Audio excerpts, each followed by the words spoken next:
Hey, Nate, I got something for you, buddy. I'll show you in a minute.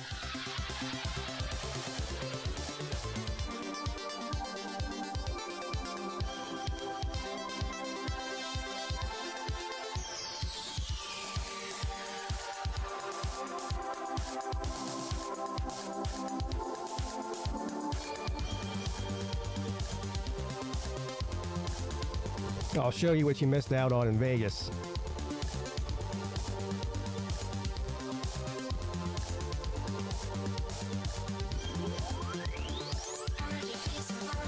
Other than getting the Rona.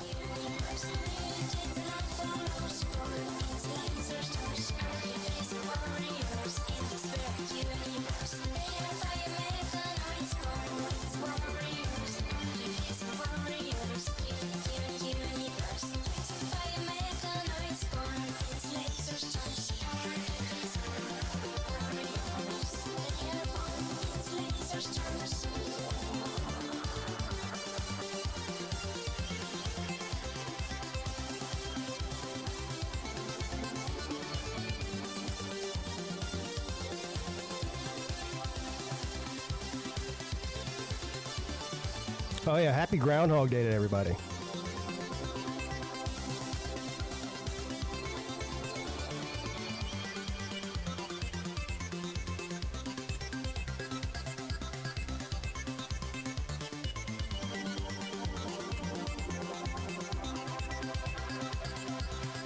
Yeah, 28 days.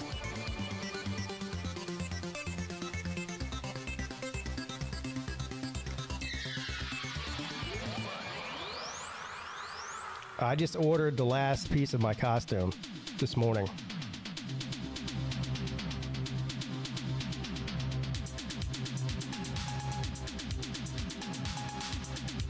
Well, just like the title of the show says, groundhogs are known liars.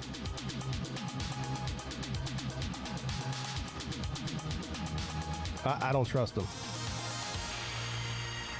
They're just like regular weathermen. They're wrong half the time.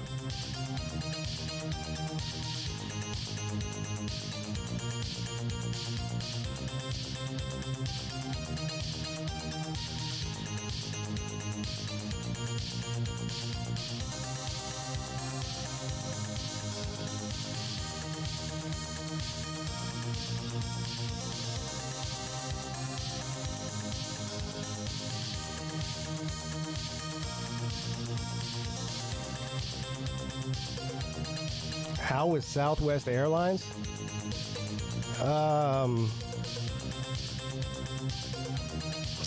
It was all right, I guess.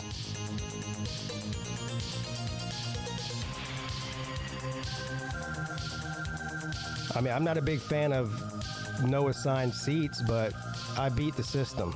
I cheated. I cheated the system.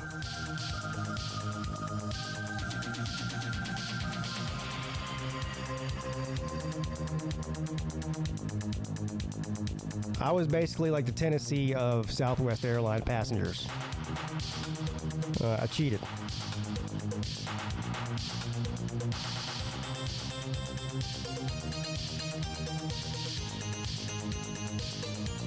One thing I did like about Southwest is they gave free drinks. A lot of those airlines, if you get a beer or something, they make you pay for it. Southwest doesn't. How did I cheat? Well, if you've ever flown Southwest before, you know how they assign you a group, like A, B, C, or D, and then they assign you a number within that group. It's like 1 through 10, 10 through 20, 20 through 30, and they have these like posts that you're supposed to go stand by when they call your group. So, like, if you're Group B, it goes A, B, obviously in order, A, B, C, D. If you're Group B, but your position is in the 40s, nobody's checking that. So, when they call my group, I just go right up to the front. 1 through 10. All they care about is what group you're in. But people go stand in the 40s and 50s for some reason. Not me. So I made sure I got a decent seat.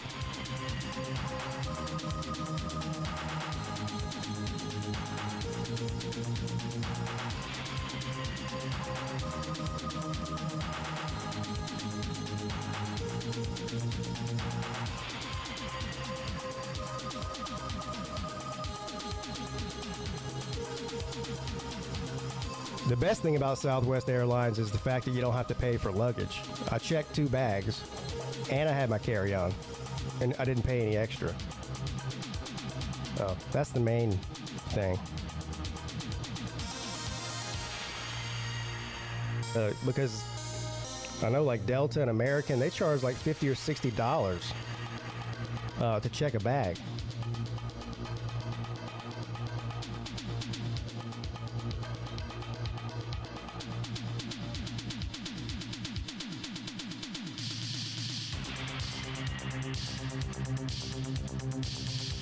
Hey Scott, guess what though? I didn't realize I've been to that place before. Maggiano's. When me and Mrs. Peete stayed at Resort World last year, we ate there. I just didn't remember what it was called. It was good too.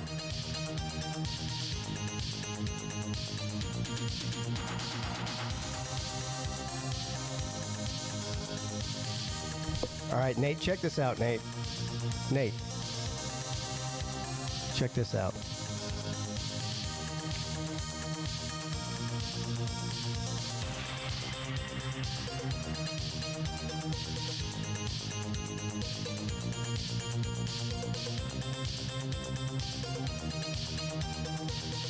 That was when I got accosted on the sidewalk. You can't see in that picture, but she's got handcuffs on me. She handcuffed herself to me. And then she had the nerve to ask me for money. You believe that?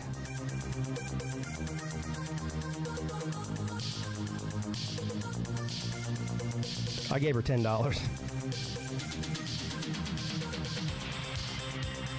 I pulled out a $100 bill. She wanted the whole thing. I said, no, give me 90 back.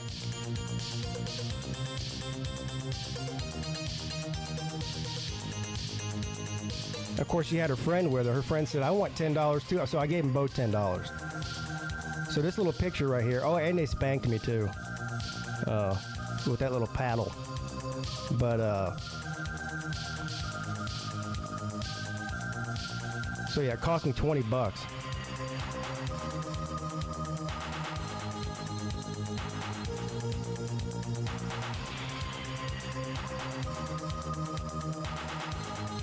What does she think about it? I don't know.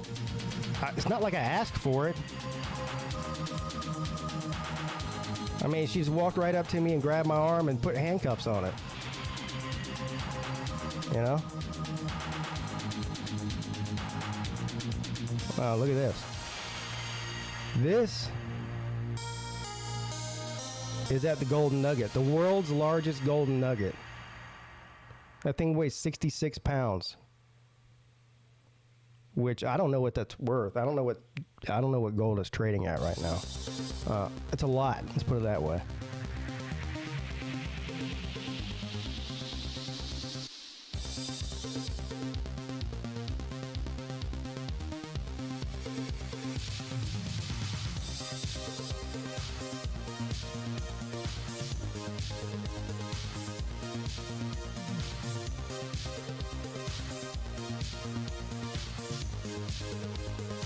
Yeah, we went to the Caesar's Palace buffet one night, which was insane. I've never seen a buffet like that in my life.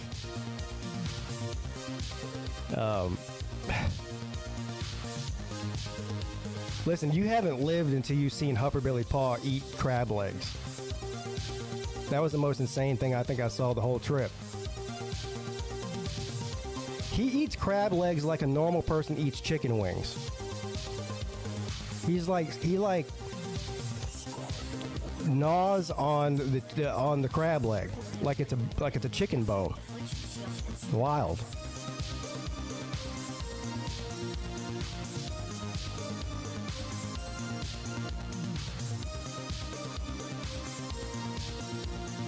Do I know how to shot put? No. I mean, you're just throwing a ball, right? I mean, I don't think there's much to it.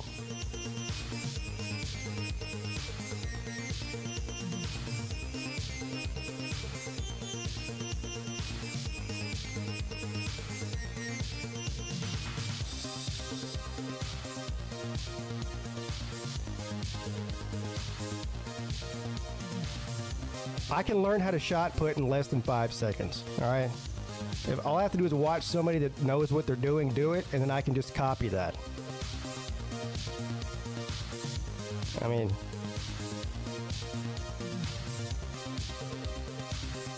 it's not exactly splitting an atom, you know what I'm saying?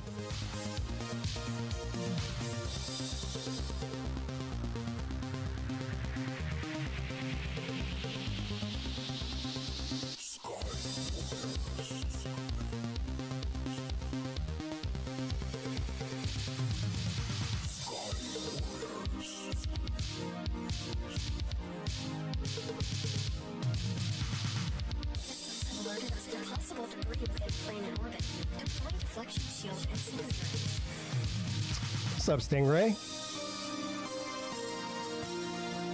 Yeah, it's unfortunate that we were sick for the Lunch Money show because there's so many stories to tell.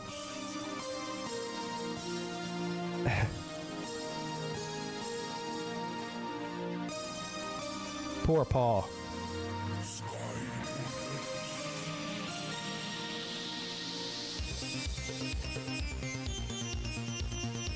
Paul thought he lost his driver's license at TSA in Atlanta. So the entire first day that we're in Vegas, he's thinking that, well, he's got no license.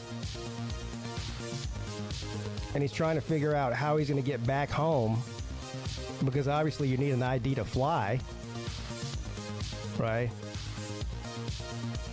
And because he's in Vegas, he can't go get a Georgia driver's license in Vegas, in Nevada. Well, turns out he didn't lose his license. Well, he did. Well, he did lose it, but he didn't lose it at TSA in Atlanta. Guess where he lost it? Or guess where he lost it and found it? In his wallet. I said, man, you're the only person I know that can lose your license in your wallet.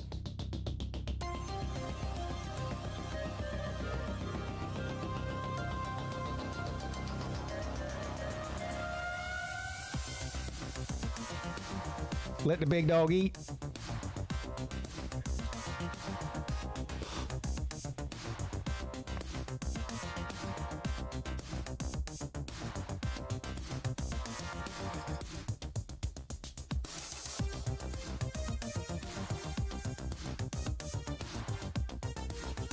Oh, also, I won $1,800 on a slot machine. $1,840 to be exact. I think that was the second night that we were there. And then I lost most of it over the next 2 days. So.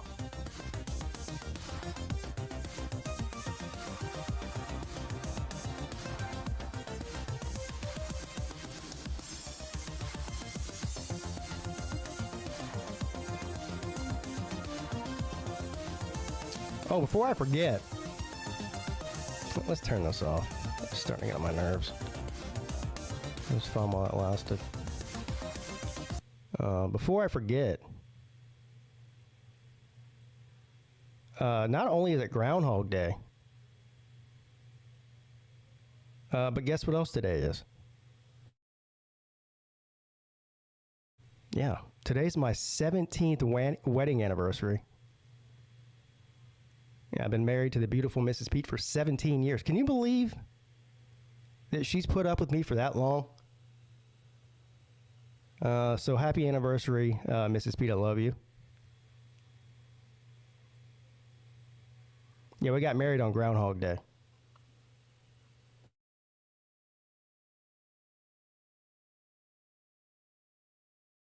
So we'll go out tonight and celebrate. Well, at least we'll go to dinner or something. I'll take her out for a nice dinner. She deserves at least that, doesn't she? I think she does. Your 22nd single anniversary. Yeah, well, that's something. That is something. Oh, anyway, happy Friday to everybody. Man, it feels like it's been a while because it has. It's been a couple of weeks since I've done any live shows. And my intention was to possibly do a live show or two while we were in Vegas. That was the intention, but then I forgot because I'm not very smart that Vegas is 3 hours behind East Coast time. So 11 a.m. East Coast time is 8 a.m. in Vegas. And when you don't go to sleep till 5 or 6 a.m. every night or every morning, 8 a.m. wasn't happening for your boy. So anyway, it's good to be back. It was unfortunate. Everyone got sick. I think everyone got sick. Some of us worse than others, obviously. I know that when Uncle Lou got back on Sunday, he texted us and said, "Hey, is anybody else sick here? Is anybody else sick?" And I was bragging, saying, "No, I'm not sick." And everybody else said that they didn't feel well. And then, I spoke too soon. Let's put it that way. Monday morning, I woke up. I felt like somebody had beat me and on every square inch of my body with a baseball bat. And it wrecked me for a few days. I'm still sick. I can't remember the last time I've been sick for this long, actually. Usually if I get sick, it's for like a day or two. I'm going on day 5 now. Now, obviously, I'm not stuck in bed like I was for Monday, Tuesday, and Wednesday, but I still feel like shit. I'm hoping to start feeling better soon. My son's sick with it now, too. He's missed 3 days of school in a row. The only person that's not, Repeate's not sick, and Mrs. Peete didn't get sick somehow. But me and Pete Jr. got it.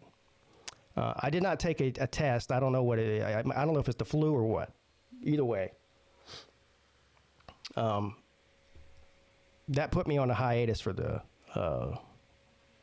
majority of the week. But I'm back. And we got the Slob Olympics coming up here in 4 short weeks. I'll be up there on Thursday. Some people are coming Wednesday. Some people are coming Thursday. Some people are coming Friday. I'll be up there Thursday. We are not bringing the kids this year. This will be the first year we don't bring the kids. We have a grandma watching the boys while we're gone for a couple of days. And then Friday afternoon, there's going to be a group of us go shoot some guns. There's a indoor gun range, like only a couple of miles, from what I can tell, from the hotel. So I know me, Nature Boy, Sea Dog, and Slim Shady Canes are definitely going to the gun range. And I don't know, anybody else who wants to come can come too. I don't know. That'll be up to them. So we'll do that Friday afternoon. Then Saturday is I'm sure we'll go out to eat Friday night somewhere like we always do. And then obviously Saturday is the event. I heard on the morning show today they were going over the list of events. We came up with 8 total events, I believe, a few weeks ago on the Lunch Money show. And typically we try to do 10 events, and I guess we could, if anybody has any suggestions for 2 more, here's the way I look at it. And again, it doesn't matter to me. But I think we could get away with 8. I don't even know if we need to add 2 more. That way we're not in a rush. You know what I mean? Unless somebody feels like there has to be 10 events. Or if there's another event or 2 that, you know, people are just like stuck on doing. But I think we've got really 8 really solid events. And maybe that's enough. You know, but we'll discuss that on Monday, on the show, Monday night. And get it all nailed down in concrete and whatnot.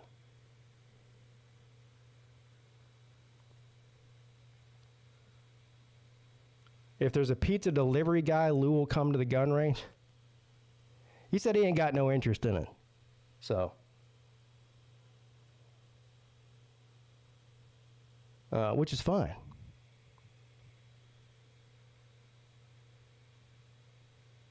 I was looking at the website for that gun range. It looks like a nice one. I hope they're ready for a bunch of idiots coming in there.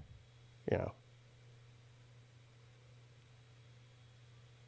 The time change, the time change in Vegas. Well, I was only there for 4 days, really. Well, I was there for 5 days technically, but I had to leave the hotel at 5 a.m. on Friday, so I was really only there for 4 days. And then I got in, and my flight was delayed in Denver. That was my connecting flight on the way there. So I ended up getting there. I don't even think I checked into the Flamingo until like 6 p.m. on Monday, and then I was out of there at 5 a.m. on Friday. So really I only had Tuesday, Wednesday, and Thursday. I was really like 3 full days is all it was. But, by the time I got used to the time change, it was time to come home. Then I had to get used to the time change once I got home again. You know, is what it is.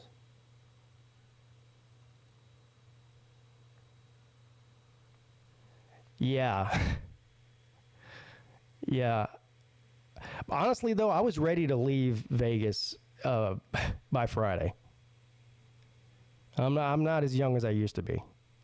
You know, 3 consecutive nights of sleeping for 3 and 4 hours total started to take its toll on me, which is probably the reason I got sick.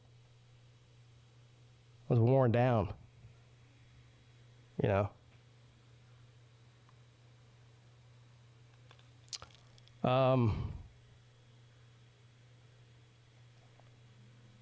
But I am ready to go back. We're planning on going back next January, doing the same sort of deal. Maybe we can get some more people to come this time.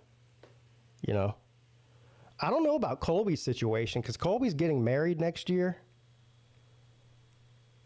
Now he's not getting married till December 21st of 2025, I think. So maybe he can swing. Maybe he can talk his old lady into letting him come to Vegas in January. I don't know, but anyway, maybe we can get anybody who possibly wants to go. You have a whole year to plan for it. So don't say, "Well, I would go." Don't wait till January 1st and then go, "I would go, but I can't get time off work." Well, go ahead and tell your employer now that you got something going on for 3 days or 4 days in January and ask for time off now if you want to go. We had a lot of fun. The more the merrier. Yeah, we missed you, Zona, man.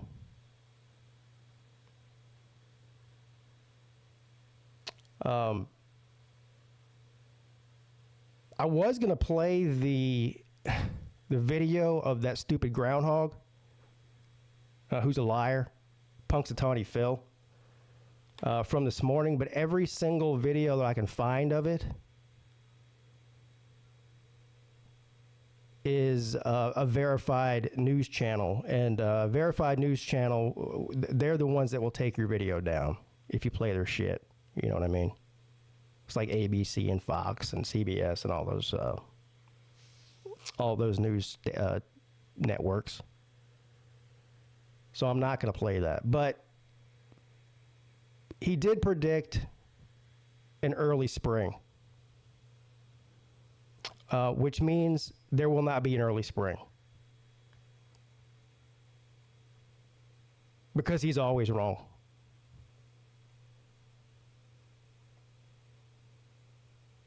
Just like a regular weatherman. He was wrong last year. He was wrong the year before that. He was wrong the year before. This guy's batting like 0 for 10 in the past 10 years. This damn groundhog. But, listen, the StreamYard's open. I'm not going to do any news today or anything. Like I said, I feel like shit. So having somebody on here to help me through the show would be good. And there's also, if anybody that was in Vegas wants to come on, and then there's a bunch of stories to tell. I'll tell the story right now about when I won the $1,800 on the slot machine, because I mean, first of all, winning anything on a slot machine is complete luck, right? There's no skill. You're pushing a button and hoping for the best. But I was even extra lucky. Divine intervention of sorts, because it was, I don't know. It was probably around midnight, and I was tired. That was a long day we had that day. And I was about to go to bed. And I told Colby, I said, Colby, I'm about to go through $100 in this this automated, the blackjack machine, not the table. And I said, I'm just going to make a $100 bet, or I'm going to make a $50 bet. And if I win, I win. If I lose, I lose. Then I'm going to bed, right? So I throw $100 in this video blackjack machine. I bet $50 on the hand. I lose. So then I'm like, fuck it, I want to win my money back, because this is how gamblers think. So I put another $50 on another hand, trying to win back the 50 I just lost. I lost again. So now I donated $100 to this stupid machine, and now I'm mad. I'm like, I can't go to bed after just losing $100 in 2 seconds. So I said, Colby had this slot machine that he was playing all week. It's the Buffalo machine, the Buffalo Soldier. I don't know what it was called. So it had buffaloes on it. And so I said, Colby, where's that damn Buffalo machine at? So he took me over to the Buffalo machine. I put $100 in it and spun the wheel 10 or 15 times, and it paid me out $20. So I had $120 now. I won $20 back of the 100 that I lost on the blackjack machine. And I said, you know what? I said, I still want to win my other 80 back. I said, I want to go find a slot machine with a wheel on it. I like slot machines that have wheels on them. So I spotted one, and I went to go sit down at it, and I realized I didn't have my player's card. I had left it in the Buffalo machine.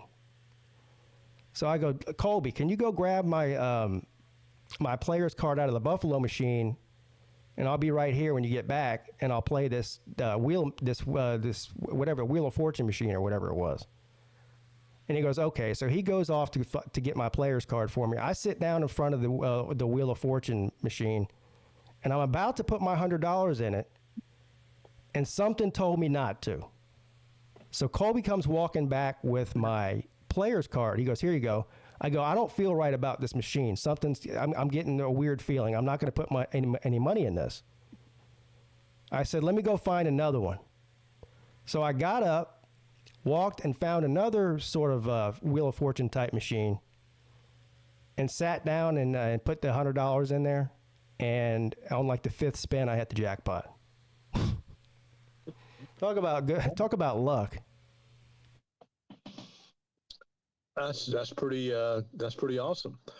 Yeah. Slots. I see. When I've been to Vegas, I play the slots rarely. It's more out of boredom. I actually played them more at the airport than anything. But I know I've seen a lot of people win a lot of freaking money. You talking about video poker? I saw a woman in a bar hit like $2,000 because she got a royal flush. Yeah. I'll tell you what, Surrey UGA, I played that 3-card poker a lot. I mean, hours and hours, right? Surrey UGA, he posts up at the 3-card poker table, and that's where he's at from the time he wakes up from the time. The only time he gets up is to eat. Yeah. Right? Now, he's over there. The first day he was there, which he got there a day before I did, he hit a hand on 3-card poker for $3,000. Jeez. Because I don't know what he had, like a straight flush, and he played the bonus thing. And so he won $3,000 on one hand. And then the last day that he was there, I think he had an $800 hand and a $1,500 hand. I think Surrey UGA might be the only person out of all of us that actually left with more money than he came with. Hey, whose idea was it to dress up as Peaky Blinders? I believe that was Lou's idea. Yeah. That was a cool idea. Yeah. You guys went all out in the outfits, man. That was impressive. I think it was Lou's idea, but he might have got the idea from BBD.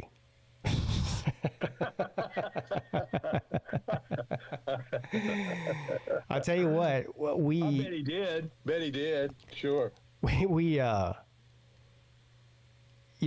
went out to eat at the Caesar's Palace buffet, which I ate so much. I don't eat a lot. I mean, I usually eat a decent sized dinner, but if I'm paying $90 for a buffet, I'm making sure that I get every single dollar worth out of that, right? Yeah. So that was the night that we were planning on going out and dressing up. So we had reservations at Caesar's Palace buffet at like 5:30 or 6 or whatever it was. 5:30, I think. And so our plan was to go eat there, then go back to the hotel and change into our suits. And then we all gathered up in Uncle Lou's room because he had this big giant suite that they gave him. Yeah. And took some pictures and shit. And then we got in the limo and headed down to Fremont Street. Anyway, at the buffet, I ate so much, for me, that I was physically ill. I almost threw up.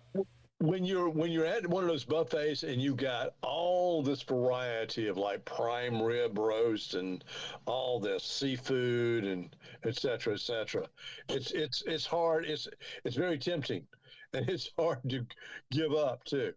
So yeah, I went up three. I got 3 different plates, giant plates full of food. I ate all of that, and then I went to the dessert bar, which is where I messed up. Because I don't really eat sweets. Right. So I got 3 or 4 different desserts and ate all of them. And then like 10 minutes later, I was like, oh, I made a huge mistake. I made a huge mistake. I was hurting. Yeah, you don't want to pour alcohol on top of that too. So yeah, it's tough to do. So well, I'm glad you guys had a good time. It sounds like nobody came back a winner, so to speak, but you didn't lose everything either. No, I came back with some money in my pocket. I mean, I did lose money.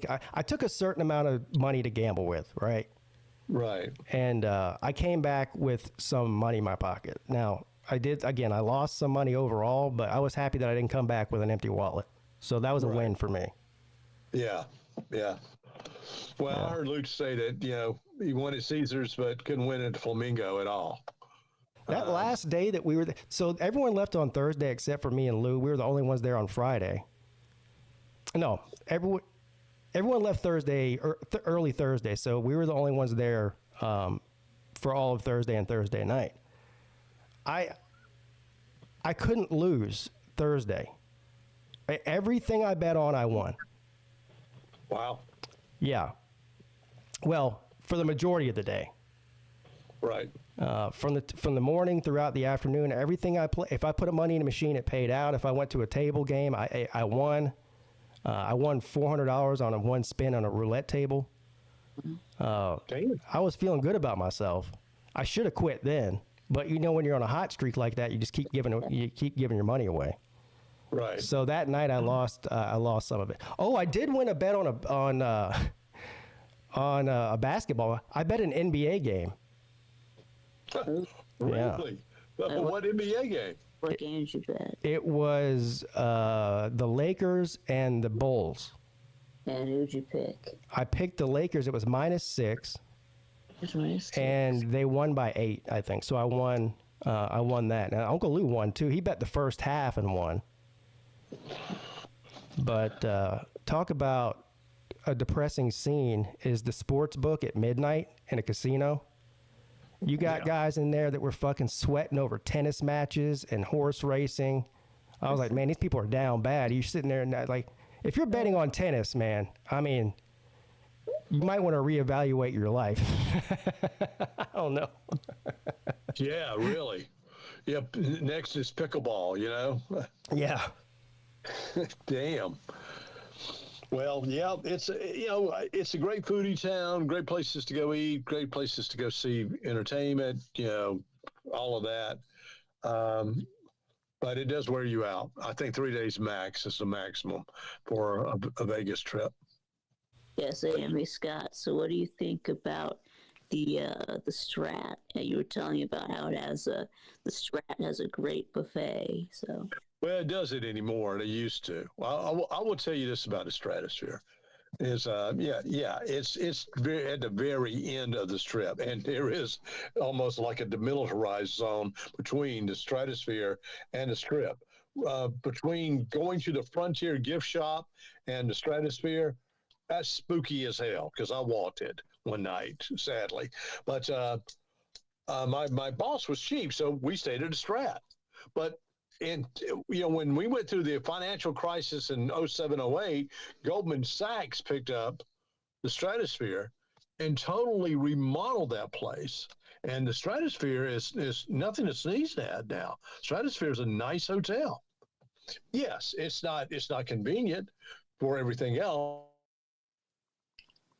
Like where you guys were at, Flamingo, perfect. Absolutely perfect, because you do have the pedestrian bridges. There's a Bellagio, there's Caesars, there's the Cosmo, all in that area. Paris, New York, all of that. Yeah.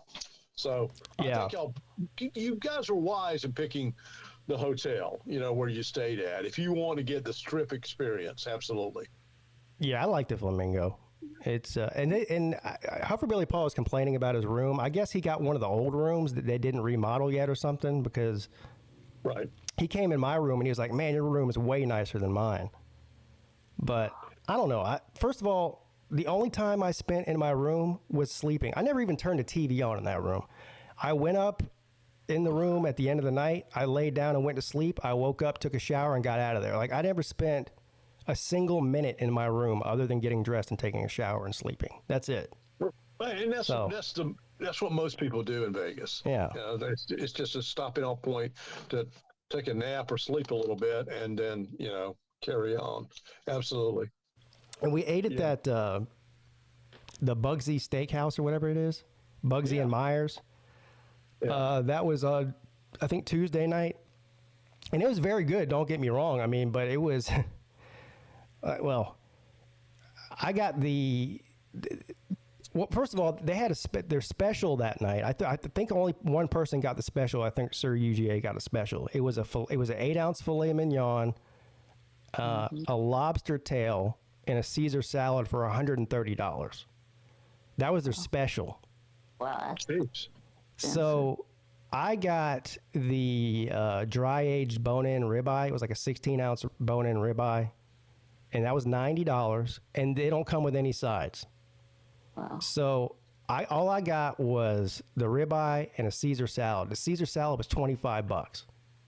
A $90 ribeye. A $90 ribeye and a $25 salad, Vic. Wow. Yeah. And I got a martini too, which I think that was like $20. Jeez. But yeah, but we knew it was going to be a little expensive. I mean, it was an excellent steak. Don't get me wrong, but I don't know about $90. Good. But whatever. Well, I know that Lou's kryptonite is anything that's of a if it's more than one store, if it's a chain. But my boss, again, being a cheap bastard that he was, knew about Tony Roma's in Vegas, and it's off the Strip. On Monday nights, they had all-you-can-eat ribs. And if you never had any Tony Roma's ribs, those damn ribs are outstanding.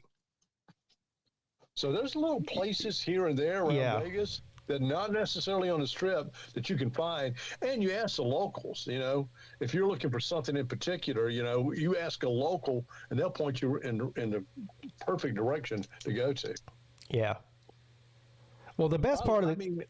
Look, I've been going to Vegas since 1987. I have a love-hate relationship for Vegas. It's a long damn airplane trip, and I haven't lost as much money over the years as I haven't gained as much money either. I'm about even with Vegas. Yeah, I was fairly pleased. Because I didn't pay for my room, right? There you go. So that was free. Really, the biggest expense was the plane ticket. That was $400 round trip. Not bad. That's not bad for Vegas. No, and I didn't have to pay for my baggage, right? Because I flew Southwest. Yeah. But really, just I think I spent, when you add up all the money I spent eating and drinking, and then the plane ticket, I think I spent more money on those things than I did losing money gambling. So I was actually pretty happy.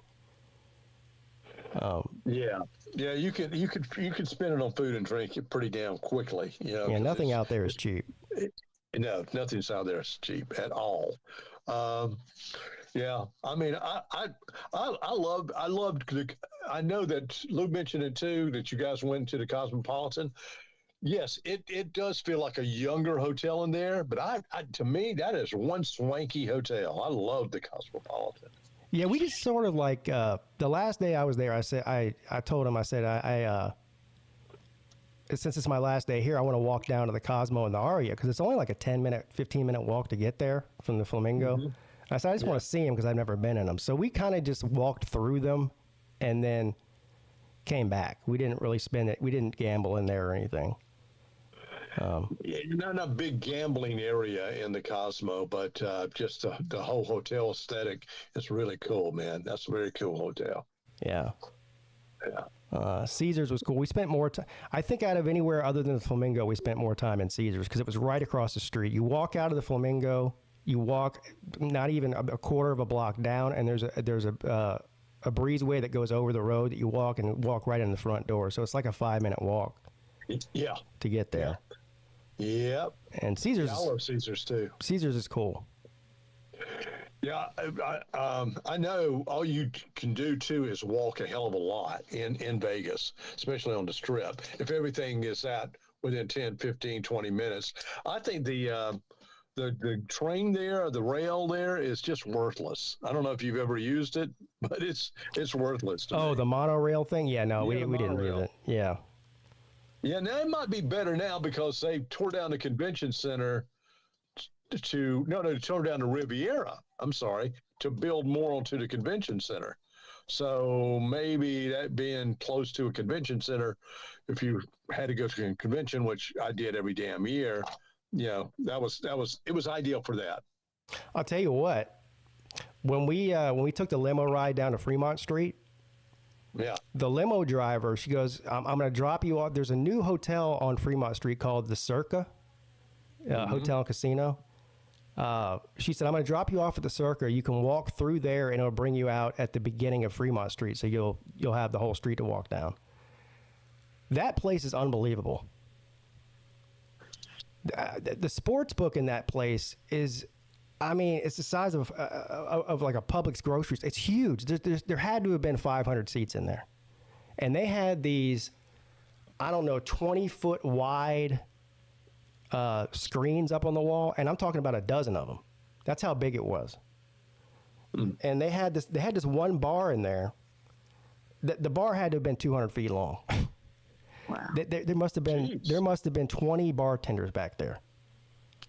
Good God. Yeah, and they had well, I'd never seen this before. Now at Planet Hollywood, and they had that place called the Pleasure Pit.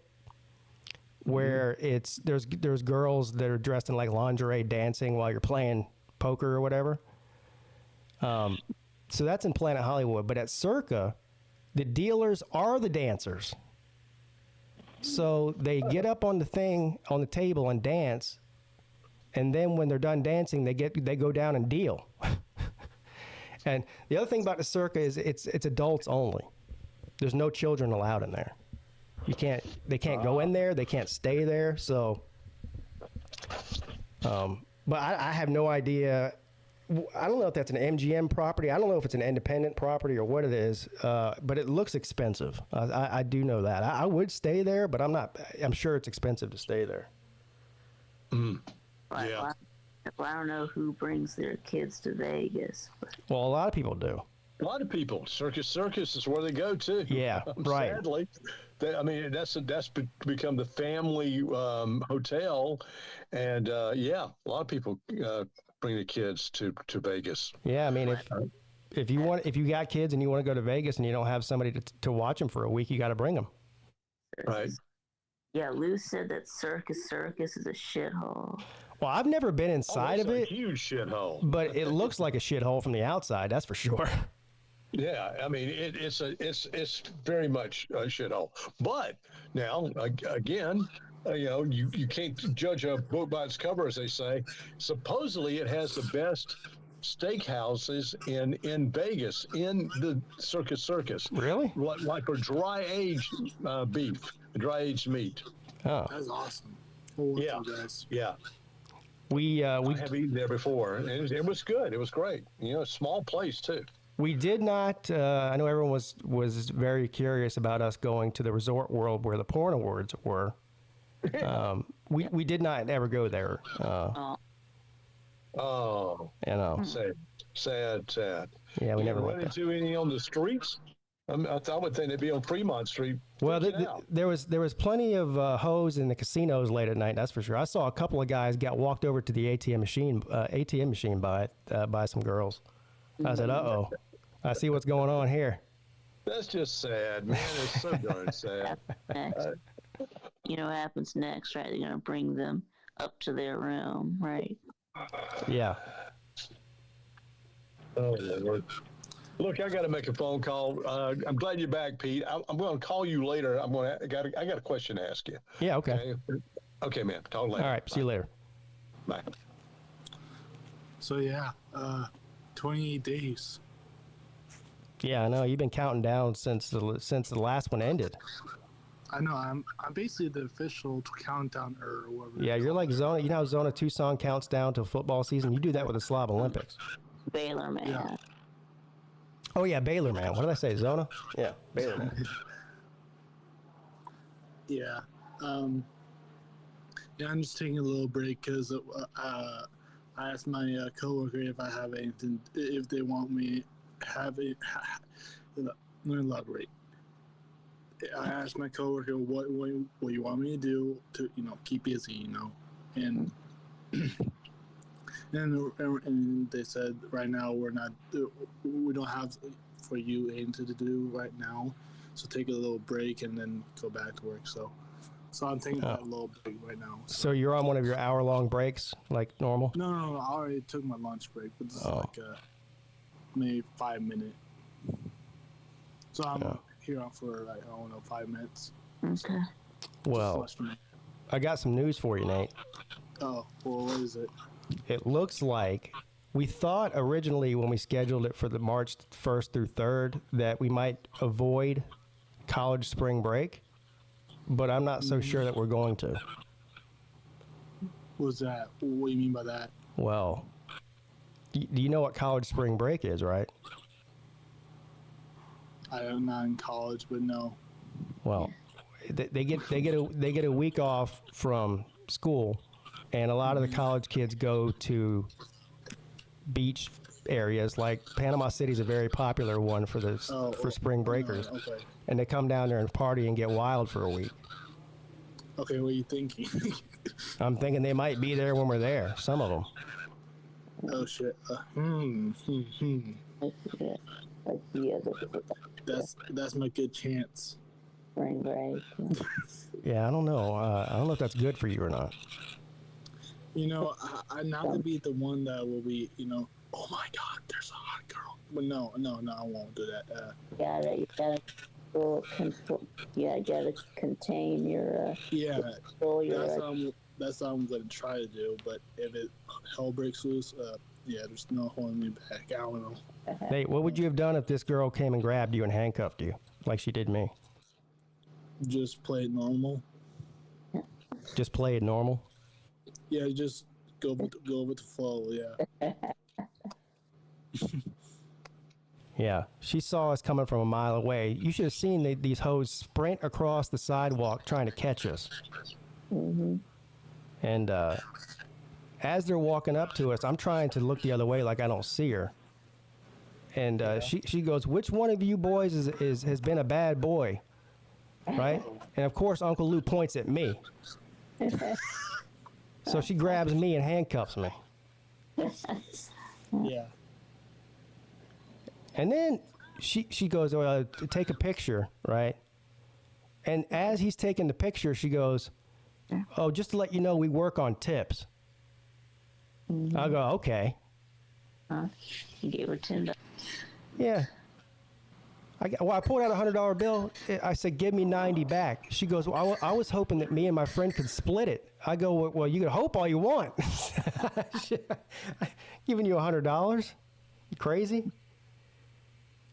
Ah, damn. How are they gonna split $100 bill? Yeah. I mean, 50 apiece, Vic. I mean, you can't rip it in half. No, they have. See that little fanny pack that's on her butt? Mm-hmm. That thing is full of cash. What do you think she's wearing it for? Yeah. Yeah. Because when I asked for change, they had it. Mm-hmm. Yeah. Well, her friend, her the other hoe, she goes. You wanted some money too. Yeah, she wanted some money too. I was like. All right, so you gave both of them $10. Yeah. I was actually a little bit annoyed by it. It's not like I went up to them and asked them for a picture. They tracked me down and basically kidnapped me. Yeah. And then I would look like an asshole if I didn't give them something. So I gave them $10 a piece. Sure. Mm-hmm. Mm-hmm. Yep. Yep. Mrs. Peete said she looks skanky. And she is kind of skanky. Yes. Well, she is. Well, I mean, you got to be to dress up like that in public. Mm-hmm. Yep. You know. No shame, right? Yeah. She said, "How's Vegas treating you?" I said, "Not good. Vegas is taking my money just like you."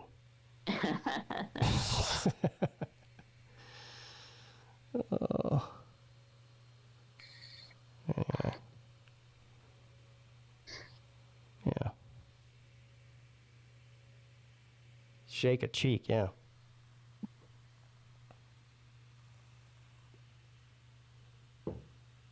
But anyway. So Nate, you got your costume. I ordered the last piece of my costume today.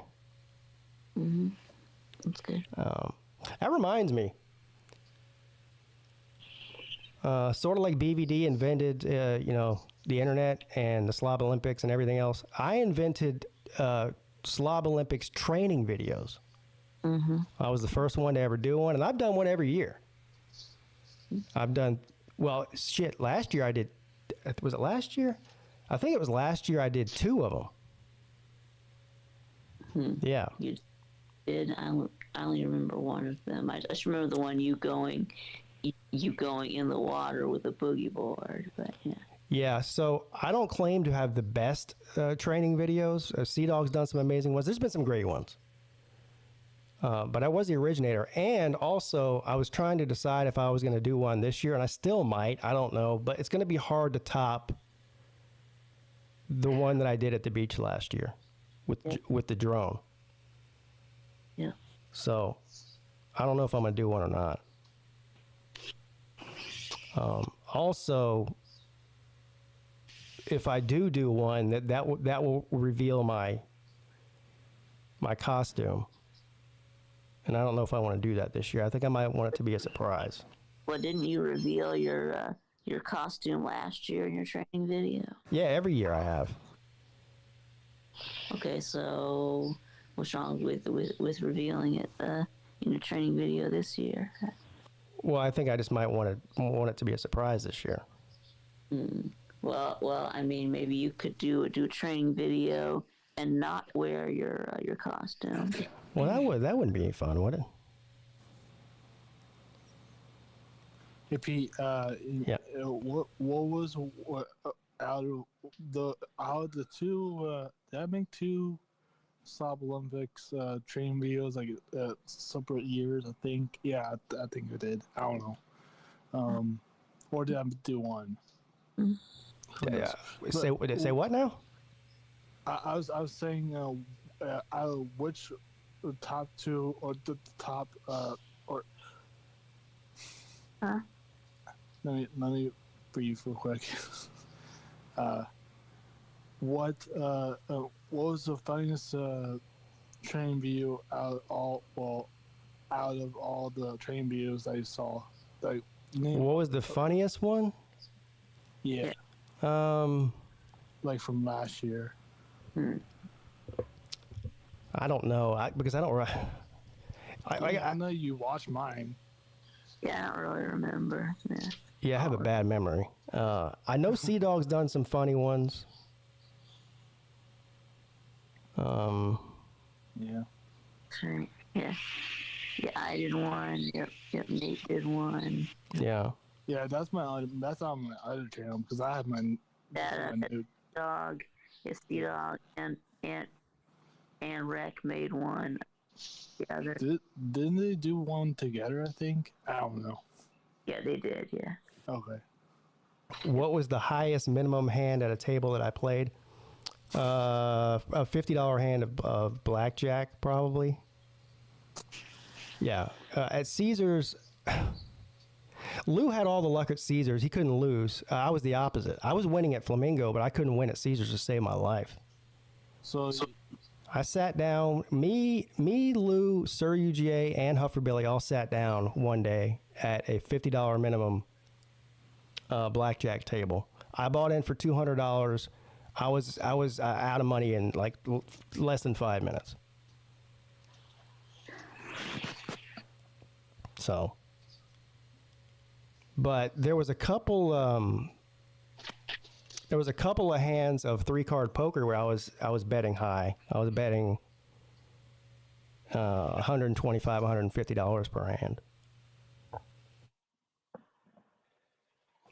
Oh, which wasn't smart. That's what happens when you win a bunch of money. You start thinking you're playing with house money, and then you lose it. So. yeah, I haven't been in Vegas in my life, so. Oh yeah, that reminds me. I learned a new game. Was it Keno? No, Keno's stupid. Keno is lottery. Yeah, that's a scratch-off ticket. Craps. I know how to play craps now, like officially. I actually played it a lot. The first couple times I played it, I lost money because I was still trying to figure out what I was doing. But the last few times I played it, I actually came out on top. It's fun. I like it. Called crabs or craps? Craps. Crap. Oh. Crabs. There's crap. I had bad hearing. My bad. I get it from my mom. Can't call her that. Yeah, craps is fun. I like it. Especially if you get a group of people. You know, if you're playing it like by yourself or with like 1 or 2 other people, it's not as fun. Right. But if you get a group of like 5, 6, 7, 8 people, it is fun. Isn't it craps? Craps is it that that game is the ball lands on the spinning wheel and stuff? No, that's roulette. Oh, Yeah. see, I don't know gambling that well. Oh, also, I saw the craziest. I've never seen anything like this before. One night, we're all standing around a roulette table, and you know what the pit boss is, right? So you have the dealers. Each each like table section has like 5 or 6 table games, and they have all the dealers, and there's a pit boss who regulates every table, right? Sort of oversees all the dealers. Like the manager. Yeah, like the manager. Imagine doing that job. So the pit boss comes over and says, I forget what the number is. She goes, bet on red 23. I'm just going to say, I don't know. I don't remember what number she said. She said, bet on red 23.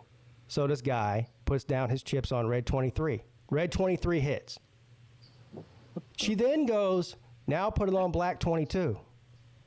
So he puts it on black 22. Black 22 hits.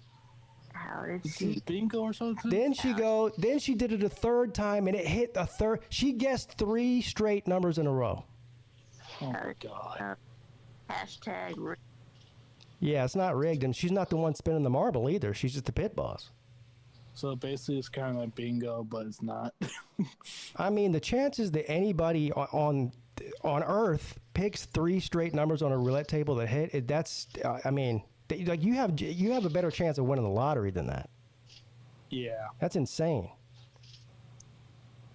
Yeah. How did you know? Huh? How did you know? She just guessed and guessed right. Yeah. I guess you just gotta guess. Plus, the reason I don't think it was rigged is because, well, first of all, that shit is heavily regulated. But also, they don't want you to win. Yeah, that's So, I don't know. That was wild. so. Well, no, they want you to win. They just want you to lose more than you win. Yeah. Yeah. Win enough that So you lose enough. Because everybody that goes in there and wins a lot ends up getting banned. Yeah, like what's his name, the UFC guy? Dana White. Yeah, Dana White. Now, listen how dumb the MGM is. The MGM Grand. He held his UFC fights at MGM Grand for a long time. yeah. Right? So he gambled there. Well, he won like $6 million playing poker one night in there, and they banned him from ever gambling there again. And he goes, "Hey, dummies, I'm pulling the UFC from your casino now." I mean, they can't be that dumb. They are that dumb. Yeah, I was listening to a podcast. Guy's been banned from almost every casino in Vegas. I think he took him for like $32 million in a single night on Baccarat. Wow. Oh, speaking of Baccarat, I'll never play that game again. This is the first time I ever played it. Was on this trip. Lou goes, "Hey, let's all go together and go to sit down at the Baccarat table, and we're all gonna bet the same thing." Like, so for any of you don't know, basically all it is you bet on banker or player. You don't do anything. It's 100% luck. The dealer pulls out the cards. Whichever ones are closer to 9 wins. And there's a player and a banker hand. So we go out. We sit down at the table, and we're like, okay, we're gonna bet banker. So we all put our money on banker. Like, I think I started out with like $25 minimum. Player hits, right? So we all lose. So we're like, okay, let's bet on banker again. So we bet on banker again. Lose. Player. So we're like, okay, let's bet on banker's bound to hit anytime now, right? Yeah. Bet on banker again. Lose. We lost like 8 hands in a row. I went through $200 in like 3 minutes. I was like, fuck this game. A row. It hit player like 8 times in a row. You should have switched to betting on. Yeah, as soon as I would have switched to player, banker would have won. After the 3rd time, I would have switched to player. But yeah. So I'm never playing that game again. That Chinese lady was laughing at us too. She thought it was funny. Mm-hmm. Yep. She was y'all's version of that bald-headed guy from Vegas Vacation. Yeah. That one dealer he could never win on. Saw something else at the Flamingo too. They got this. Every casino has like in-house acts that perform there every week or every night. Mm-hmm. So one of the acts that performs there every night is Piff the Magic Dragon. I have never heard of this person before. Not Puff, but Piff. Piff, Piff. Okay. All I kept seeing was people line up to go in the show every night around 7 or 8 o'clock at night. And they had a little merchandise stand out there with Piff the Magic Dragon. And I said, I had never heard of this person. So I said, y'all know who this person is? And Colby said, I think he's like a glorified hype man. He was on America's Got Talent, I think, and won. Oh wait, yeah, I think I know. Is it a person like that? He's a chubby guy that dresses in a friggin' dragon costume and does like comedic. I don't even know if you call it I guess it's supposed to. I think what he's doing is making fun of magicians. I don't think he's actually a magician. Yeah. So he's basically stand-up comedy magician. I don't know. Okay. But however much money they're paying him is too much. I know that. Because I did some research on him. I pulled up a YouTube video because I was curious about what this guy does. I watched about 5 minutes of that video and I said, I can't believe people pay to see this shit. Right. So did you? Kids. So did you go see Piff the Magic Dragon? No. Guess not. No. Oh. Did you go see Wayne Newton and get invited back to his house for pasta? No. Wayne Newton wasn't performing that week. I guess January is like the month that most of the performers take off, like the big names. It's like their vacation month. Right, so no. It's the Magic Dragon. I think they just don't want to be in town when all the porn stars are in town. Probably. But I tell you what, I'm already in Vegas. I don't need them problems. the casinos and hotels were crawling with people from SHOT Show. They were crawling. Guess what else was going on there? This is weird. There was a concrete convention. Yeah, concrete. What they're making from concrete? I guess if you're in the concrete industry, then you go out there for the concrete convention. I don't know. I guess they tell you all the new, exciting, innovative inventions in the concrete world. I don't know. Let me guess. Concrete castles. Construct. But I met several people from SHOT Show. I met a guy that worked for Beretta, a guy that worked for Taurus. There was a woman on my plane on the way out there who worked for some eyewear company, like a shooting glasses. She knew fuck all about guns, but she worked for one of those companies. And I was like, she gets to go to this shit and I don't. Yep. You know? Yeah, but I'm sure she's much more talented than you. Yep. Yeah, well, that was, yeah, she was talented. You don't. Yeah, she was talented, all right. Oh, by the way. She has assets that you don't. Yeah. Hey guys, I'm getting a haircut today. Dude, I need a haircut so bad. Bro, my hair's like poofy. Yeah. I need my haircut. Oh. So yeah. There was also a burlesque show at the Flamingo, and they only do that once a week, I think. And me and Lou were walking by as they were lining up to go into the theater to watch the burlesque show, and the amount of single men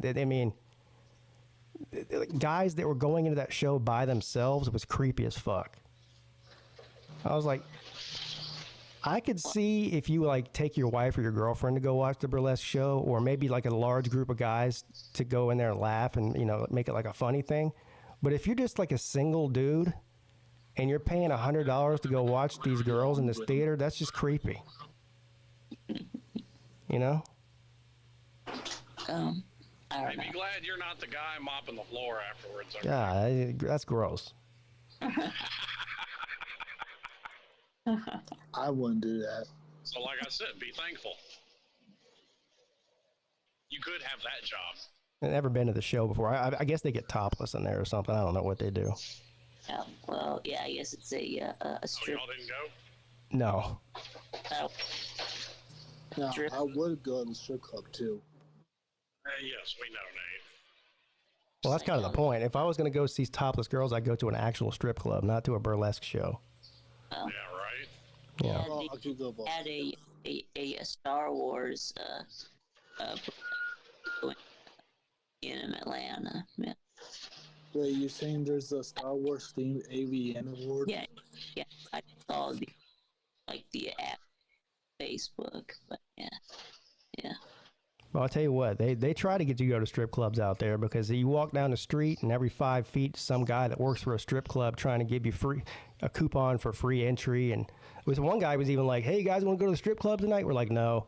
He's like, It's probably a scam. he's like, free entry, and we'll pick you up in a limo for free too. We're like, "No."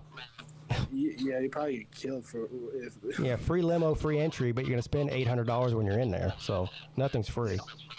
It's a trap. Yes, it's a trap. But yeah,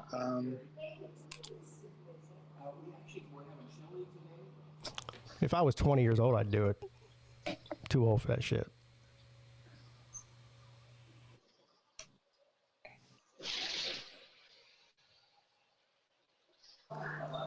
but yeah.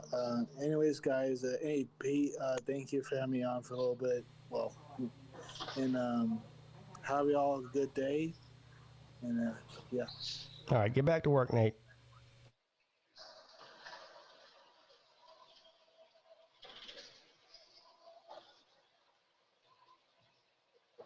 Something tells me he still took too long of a break. Yeah, something tells me he gets a lot of breaks.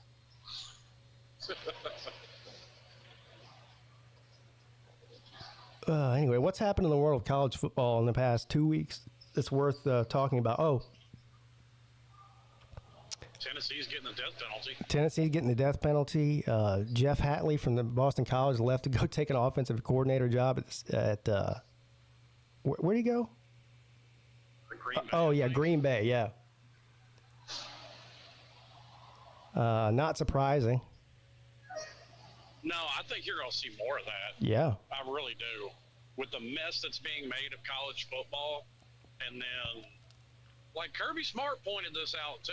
He's like, being a college football coach is a 365-day-a-year job. It's not in the NFL. Well, unless you're one of these coaches making the big bucks, the 10 and $11 million a year contracts like Dabo and Kirby and a handful of other guys. I don't know what Hatley was making at Boston College. It couldn't have been that much. I don't know, maybe $4 or $5 million a year, which is still a lot. But if he can get paid $4 or $5 million a year and not have to deal with all the bullshit that coaches have to deal with the NIL and the transfer portal and recruiting, I don't blame him. Yeah. I mean, it's almost like Dabo Swinney was right. Yep. Imagine that. Yep. Yeah, no, Tennessee is not getting the death penalty, but they are being investigated for their recruitment of Nico Iamaleava. That was a joke, Vic. I wasn't serious. And Tennessee is also suing the NCAA. So Well, the state of Tennessee is, state of Tennessee is Yeah. suing. and the state of Yeah. Virginia as well. Which I find this funny, and you hear it like basically every time there's some kind of NCAA decides to investigate somebody. Oh, this is going to be the end of the NCAA. They're not going to exist anymore. Like, stop it. The NCAA is going to outlive all of us Well, by a long shot. it's complicated because I see both sides of it. So, like, I heard Uncle Lou's explanation of how people complain about how inept the NCAA is, and then whenever they do something, they get mad at them when they do something. Here's the way I feel about it. The problem is that when NIL first passed in California, what year was that? Was that like 2020, maybe? Or I 20 thought it years. was 18 or 19. So, okay. Whenever that was. Yeah. And then all the other states started to follow suit because they kind of had to, right? The NCAA came out and said, we're not going to regulate this. This is a law.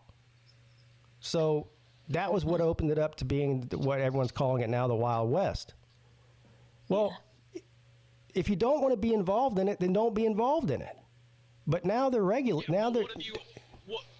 What have you heard since then, though? NCAA, and rightfully so, well, this is state law. We can't trump state law. But all you've heard since then is, no, the NCAA needs to rein this shit in. And then when they try to, people get pissy about it. Well, but they're the ones. But they're the ones saying they didn't want to have anything to do with regulating it, and now they're trying. So, what I mean.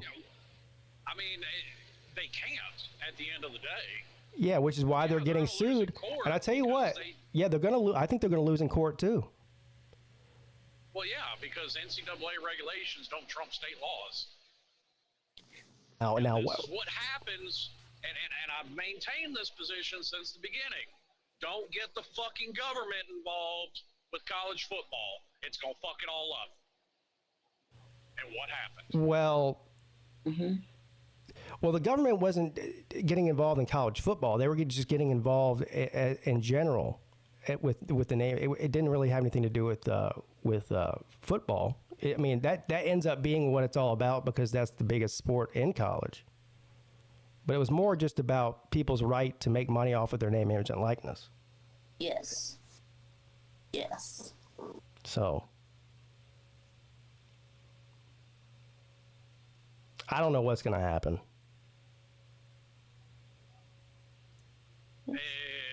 You're already seeing the talks sway exactly where nobody wants it to go. I mean, who was it? I think it was on Mark Rogers' show. Like, the damn conversation ended up going into, well, these colleges and universities need to do a revenue split with the players. I'm like, what in the absolute fuck are y'all even talking about? Revenue split with the players. Split, yeah, what about it? Yeah, that's not happening. No, it's probably not going to happen, though. No, it's not happening.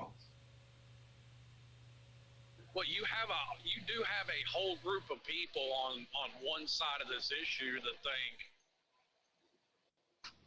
well, just because these universities make money, that the players should make money, deserve some of that money too. And I mean, that's just not the case. Well, they need to get a piece of the pie because the players they're like the filling of the pie. They're like cherries inside the apples inside. Like, let me ask you this: does anybody say the Olympics every year that it's held generate multi-billions of dollars? Does anybody make the argument that the Olympic athletes deserve a piece of that pie? No, they don't. No, because the Olympic athletes, the ones that are lucky, only make money off endorsements. Exactly. And also, they're amateur athletes, just like college players are amateur athletes. No, I agree with you. I'm not for the professionalization of amateur sports at all. And I think some people are talking out of both sides of their neck because I don't know if it's intentional or I don't know if it's accidental, but a lot of times when you listen to these conversations, wherever you're listening to them on the internet, I mean, people are conflating amateur athletes with professionals as if it's interchangeable, and it's not. Well, then you have the real wackos out there, and you all know who they are. They're on the 4-letter networks that say things like, being a college athlete is akin to slavery and shit like that. No, first of all, nobody is forcing you to play a college sport. Yeah. Right. And especially when it comes to football in the Power 5, and even in the Group of 5, and maybe even some of the FCS schools, depending on which ones they are. I mean, you get a free education, you get all this free. I mean, we've all talked ad nauseum about all the free shit that they get. You know, Greg McElroy has a show on ESPN every day on the radio. And when this whole thing first started to kick off with the name, image, and likeness, he was like, Look, I was a D1 college athlete at Alabama. He said the amount of shit that they gave me for free, aside from my education, he said I got so many free shoes and free clothes that I couldn't even wear all. I was giving it away to my friends. And he had free housing, free food, free education, free clothing. I mean, that all adds up to the tune of hundreds of thousands of dollars over a 4-year college career. It sure does. And maybe just in tuition alone, depending on what school you're going to. Absolutely.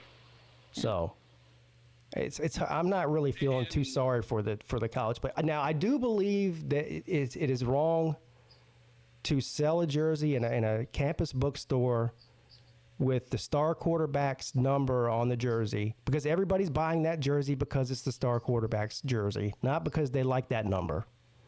Mm-hmm. And then the player doesn't get a single dollar out of that. I think that is wrong. If you're gonna sell something based on that player, then the player should get a cut of it.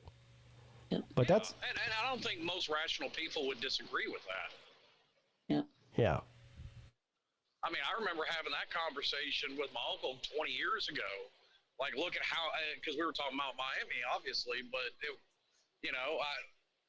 we said the same thing. It's like, it would make sense to both of us that all the Ken Dorsey jerseys Miami was selling, okay, I mean, a 10, 15% cut of that, I don't think is out of bounds at all.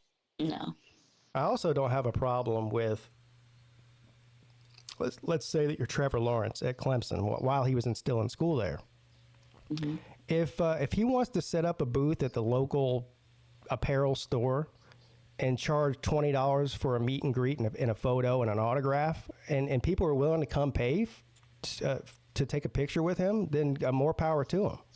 Right. So, Todd Gurley thing you got. Sure. Yeah. That kind of thing. Yeah. I think where most rational people had a problem with it was like that UCF kicker that had a YouTube channel. That's right. Shit like that. And then he had to stop uploading to his YouTube channel. Yeah. Or he had to put on. Yeah, that's silly. Yeah. Well, now they all have podcasts. Yep. And I guess they monetize. I don't know if they get sponsors or if they get ad revenue or what, but they can. Yeah. They can, yeah. I don't see anything wrong with that either, as long as I guess I don't see anything wrong with it at all. Well, and I get that the thing with Tennessee and the whole flying on the jet, that was against the rules even before NIL. Yeah. You couldn't be flying to Tennessee on somebody's private jet. How else are you supposed to get there? Well, the school's allowed to pay for official visits, but they fly you commercially. Right, they have to buy you a plane ticket, right? Yeah, the school pays for official visits to the universities. That's always been a thing. Yes. Yeah. And for unofficial visits, you have to make your own way there. A lot of the rules are just nonsensical, though. Like the one where I forget who it was. I think it might have been a Georgia player a few years ago. Had a family member that died, and the university wanted to put him on a plane and send him to the funeral, and the NCAA said, "No, you can't do that." Mm-hmm. And that's something else. Most rational people would agree with. Right. That's not right.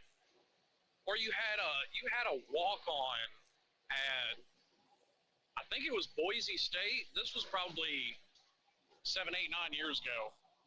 You had a walk-on at Boise State that was sleeping in his car, and one of his teammates let him come sleep on his couch. Well, his teammate was not there on scholarship, and his father was a booster. And so that's a problem. Wow. That turned out to be a problem, and I don't agree with that. You can't even let a teammate sleep on your couch. I mean, that's really messed up. Yeah. Yeah. Well, that's why I say it's nonsensical.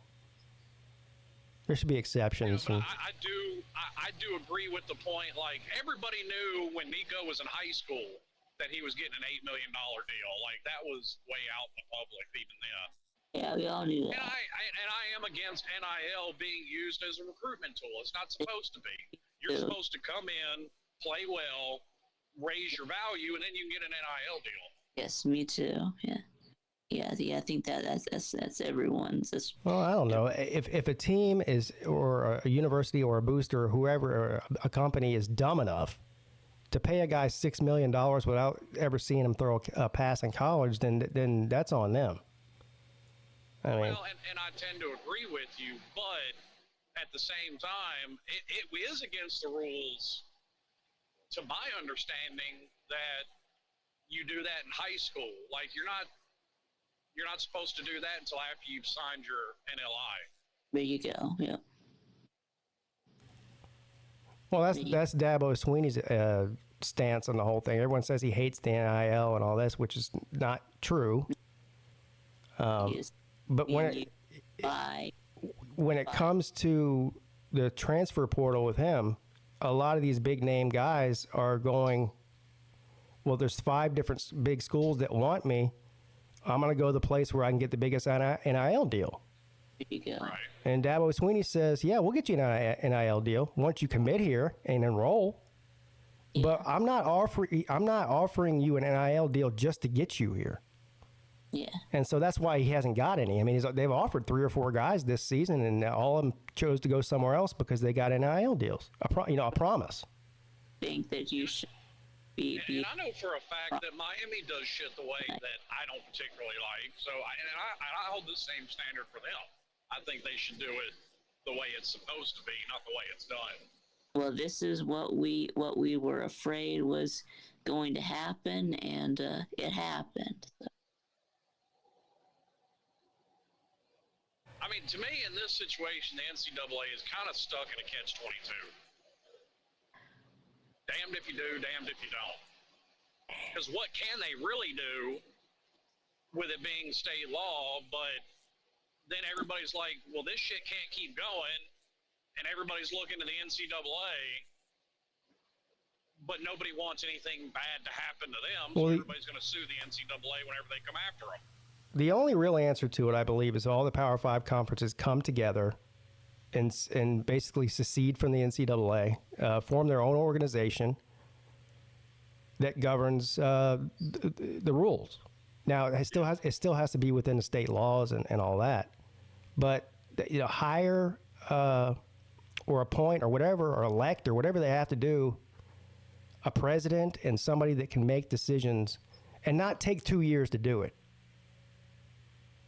Well, see, and that's where you're going to run into a problem. How do you craft a set of rules with 50 different state laws? Well, you can't really. That's why I say you can't put the toothpaste back in the tube. You fucked yourself by letting the government get involved in it. Well, they didn't let anything. I mean, the government's going to get involved in something. There's nothing they could do to stop that. Well, yeah, you can. How? Called elections. When people are talking about passing shit as far as college football, you vote for the other guy. You got no bit. To me, in my opinion, state, local, federal, I don't give a shit. You have no business writing or even thinking about legislation about football. Well, again, it didn't have anything to do with football. It just had to do with athletes in general.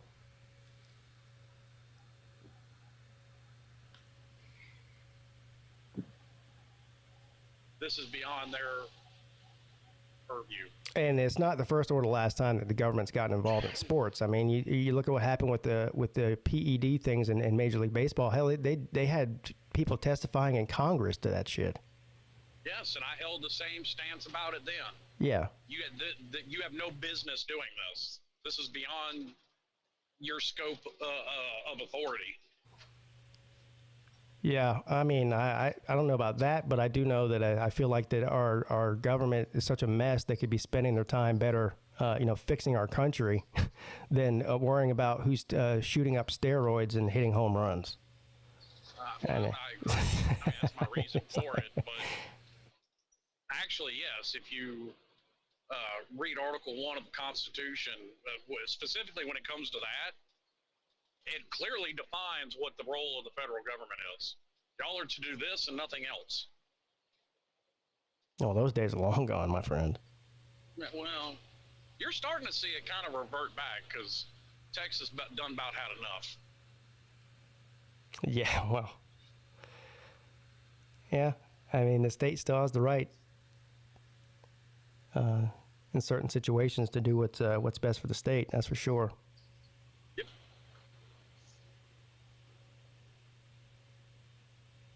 But like I said, I don't think they should be getting involved in it either.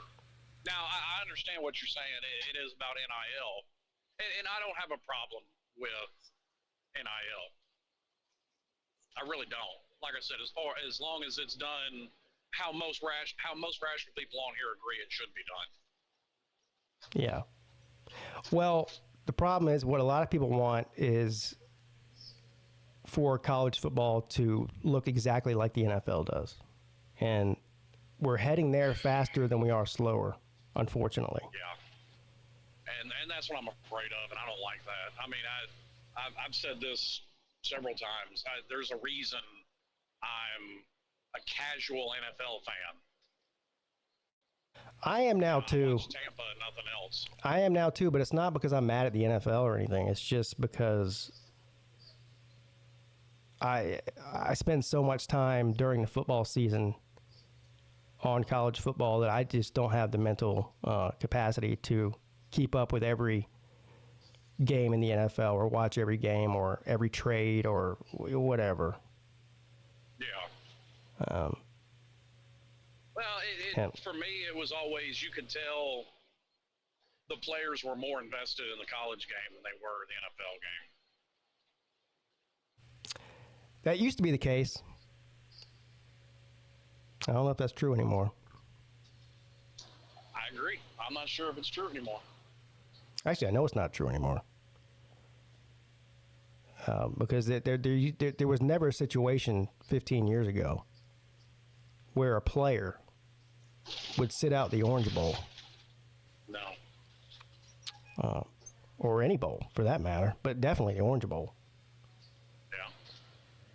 And you know, like we saw this year with Caleb Williams, you know, with the talking heads on ESPN and everywhere else, they're going to end up talking shit like that into existence where, you know, a big-time quarterback like that, you know, they hit their third loss, they're just going to say, screw it, I'm going to the NFL, I'm done for the year. Yeah. We ain't making the playoffs anyway. Yeah. I mean, that's how these opt-outs started. Was, you know, you had a couple of big-name players get hurt, which you have as long as football's been around, that's been a thing. Well, the first real big player to do it was Christian McCaffrey. Yeah. But what I mean is, beforehand, they talked it into existence. Yeah. There was talk around it before it ever came up, before anybody did it. But if you look at McCaffrey's situation when he did it, there hadn't really been a player of that stature who had done it before. And so the question was, is this going to hurt his draft stock? Well, it didn't, because he got drafted 4th overall. So you can't really blame some of the players if they're looking at that going, well, it didn't hurt him. Well, no, but the flip side of that coin, there have been players that have had these bad injuries. I'll use the Miami guy because I can think of it off the top of my head. Willis McGahee didn't drop out of the first day of the draft after he absolutely destroyed his knee in that Fiesta Bowl game. No, it was Fournette. I'm pretty sure McCaffrey went to the NFL before Fournette did. It was Leonard Fournette. It was the first. Was it? Was the first big opt out that I heard. Okay, maybe he's right. I don't know why I thought it was McCaffrey. Either way. Well, I do know that McCaffrey, he maybe he was the first one to sit out a New Year's Six game. I don't know what Fournette's situation was that year. sat out I like think you're right there. McCaffrey sat out the Rose Bowl. yeah. Yeah. I think that's what it was. It was the first opt out of a big time New Year's Six game. Format like sat out of like a Citrus Bowl. So. And I know some people are going to say it's not going to happen. Yes, it absolutely will. You're going to end up having somebody sit out of playoffs. I was gonna opt out of a playoff game in that. Yep. And Well, you're going to see somebody opt out of a national championship game because, I mean, you have to. Their whole logic behind it is, well, why get hurt in this game that ultimately ends up meaning nothing compared to a possible NFL contract? Well, what's a national championship next to an NFL? Yeah, I know. I hate that. I hate that argument. This is what I argue with people on Twitter about every year. Is about why Pete? Why, you don't care about the players? It's a meaningless bowl game. I go, well, the national championship in the grand scheme of things, as far as the NFL concerned, is just as meaningless as the fucking Birmingham Bowl. Yep. So, like, who's the one sitting around deciding what's a meaningless game and what's not? That's just a matter of opinion, based on each individual. Yeah, well, we're in the age of your truth is reality, which is another dumbass argument. This could be stopped immediately by the NFL. Now, the NFL doesn't care, right? All they care about is, can we get the best player we can possibly get in the draft? So they don't care whether the guy plays in the Orange Bowl or not. I get that because they don't have any interest in college football. But I'll tell you what, the NFL, if they banded together, they could stop this. And they're not going to, and they don't have any interest in doing it. But if these NFL teams all sort of banded together and said, look, if you sit out your bowl game for the draft, we're going to take that into consideration whether or not we draft you, that would stop it. But they're not going to do that. You want to kill college football tomorrow? Let this, whatever this merger is of the USFL and the XFL, let them say they'll take people right out of high school. Yeah. Kill college football tomorrow. Well, that would be a disaster. This is not basketball. 99%. I mean, there's the one exception, maybe once every 10 years, of a guy who is physically built and smart enough to be somewhat successful in the NFL coming out as an 18-year-old. I mean, most they'll turn that into the NFL's G League. Yeah, the UFL. Yeah. If you let 18-year-olds play in the NFL, you're going to get them killed. I mean, unless you just draft them with the NFL and the UFL. Yeah. Yeah. Yeah, we're talking about the UFL. Let them come out and say that they'll take people right out of high school. People just start skipping college altogether. You're going to get better development in college than you are on the UFL. You might, but you'll probably get paid better in the UFL. Yeah, but who's going to coach in that? Like, would you rather go get developed by some of the best football minds in major college football? I mean, what coaches that are worth a shit are going to take that job instead of a big time college job? Well, I get your point, but what did we start off this conversation with? Guys fleeing coaches fleeing the bullshit that's going on in college football. Yeah. Right, are they ever going to be able to? There's only so many NFL positions. Yeah, are they ever going to be able to be head coach of the UFL team as you would being a major university? I mean. Well, Sir UGA says baseball takes kids out of high school too. Yeah, again, baseball, basketball don't compare. It's just it's a totally different thing. Baseball's nowhere near as physical of a sport as far as contact. No, it isn't. Nothing really. It's a skill game more than anything else, and you might have the skills in an 18-year-old, even in football, but you don't have, you're talking about kids. Can you imagine putting an 18-year-old on the field, an 18-year-old quarterback playing against, I don't know, who's got the best defense in the NFL? The Ravens? Ravens, yeah. I mean, the guy would be a disaster. Yes. It would be. They're not developed. Yeah. I mean, even Trevor Lawrence, I mean, he's a tall guy, but when he was 18 years old, I mean, he was 100, I don't know how much he weighed, but he was basically a piece of paper. Now he's a 195. Yeah, now he's a grown man and he's filled out. But when he was 18, there was no way he could handle an NFL schedule. No way. Yes, or be able to read an NFL defense. Yeah. Oh, by the way, that brings up a question. Does Luke Fickell have CTE? I don't know. Why do you ask? Why would he hire Alex Grinch as his co-DC? Oh, yeah. I mean, he's either got CTE or he's on crack. One of the two. Oh. Did y'all hear about that new league? It's like the EA league. The EA league? What, like we call it like video game sports. No, it's enhanced athletes, and they do like different sports, and they allow steroids now. Enhanced What? athletes. So Yeah, what? I saw something on ESPN about it a couple days ago. So what? So they like getting. I mean, what is that? Like the trannies finally coming up with their own league? Yeah. Is that basically what it is? Shit, maybe, I don't know. Yeah. If you want to see juiced up guys running around throwing the shot put or something, I'd watch that. I know, right? Yeah, Is what does it for me. I'm all for steroids, especially in baseball. Yeah, baseball. Yeah, the good old days. You know? That's exactly what the comments said when I was looking at them. Yeah, I mean, look, there's a reason that one of the biggest events all year at the All-Star Game is the Home Run Derby, is because people like to see the ball jacked out of the park 500 feet. Right? You know? Like, people are complaining about Major League Baseball cutting in on football games and stuff. They did the same thing when Mark McGwire and Sammy Sosa were going back and forth. They were cutting into every program on TV when that was happening. Yeah.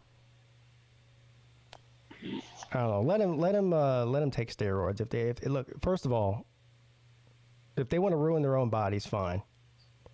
Now it's different in football. I don't think that steroids should be allowed in football because you could hurt somebody. But Well, here's the problem. Aren't anabolic steroids still illegal? I would assume they are. Yeah. But the science has come so far. It doesn't have to technically be steroids now. I mean, HGH and all that. That's Yeah. Testosterone replacement therapy. yeah. It's not the old days where you had to shoot up actual steroids and get roid rage and beat your girlfriend. So.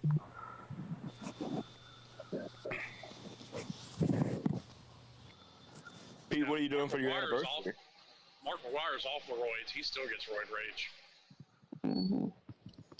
I'm taking the missus out to dinner tonight. This will be the first year that we actually normally for the past 16 years, we got married downtown Charleston at the Francis Marion Hotel. So every year we've gone downtown and stayed down there for the night and gone out, and we're not doing that this year for financial reasons and whatnot. But I'll take her out to dinner tonight. I'm wondering how we're going to do ours going forward, because now Riley's birthday is the day after our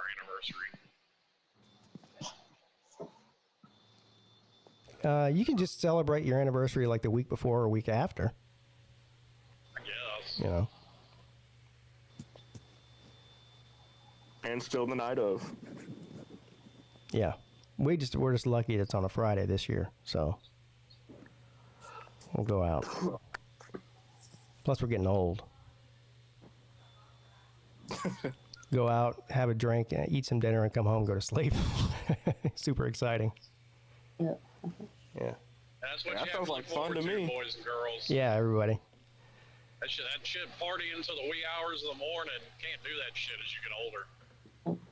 I'm starting to figure out quick, I'm not 20 anymore.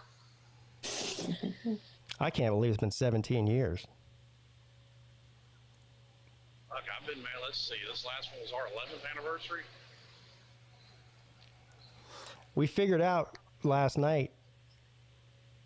We started dating in 1997. So 27 years ago. Makes you feel old. Well, it's more than half my life. I was 2 years old, Pete. See, now I do feel old. Let's see, 97, I would have been 9. God damn.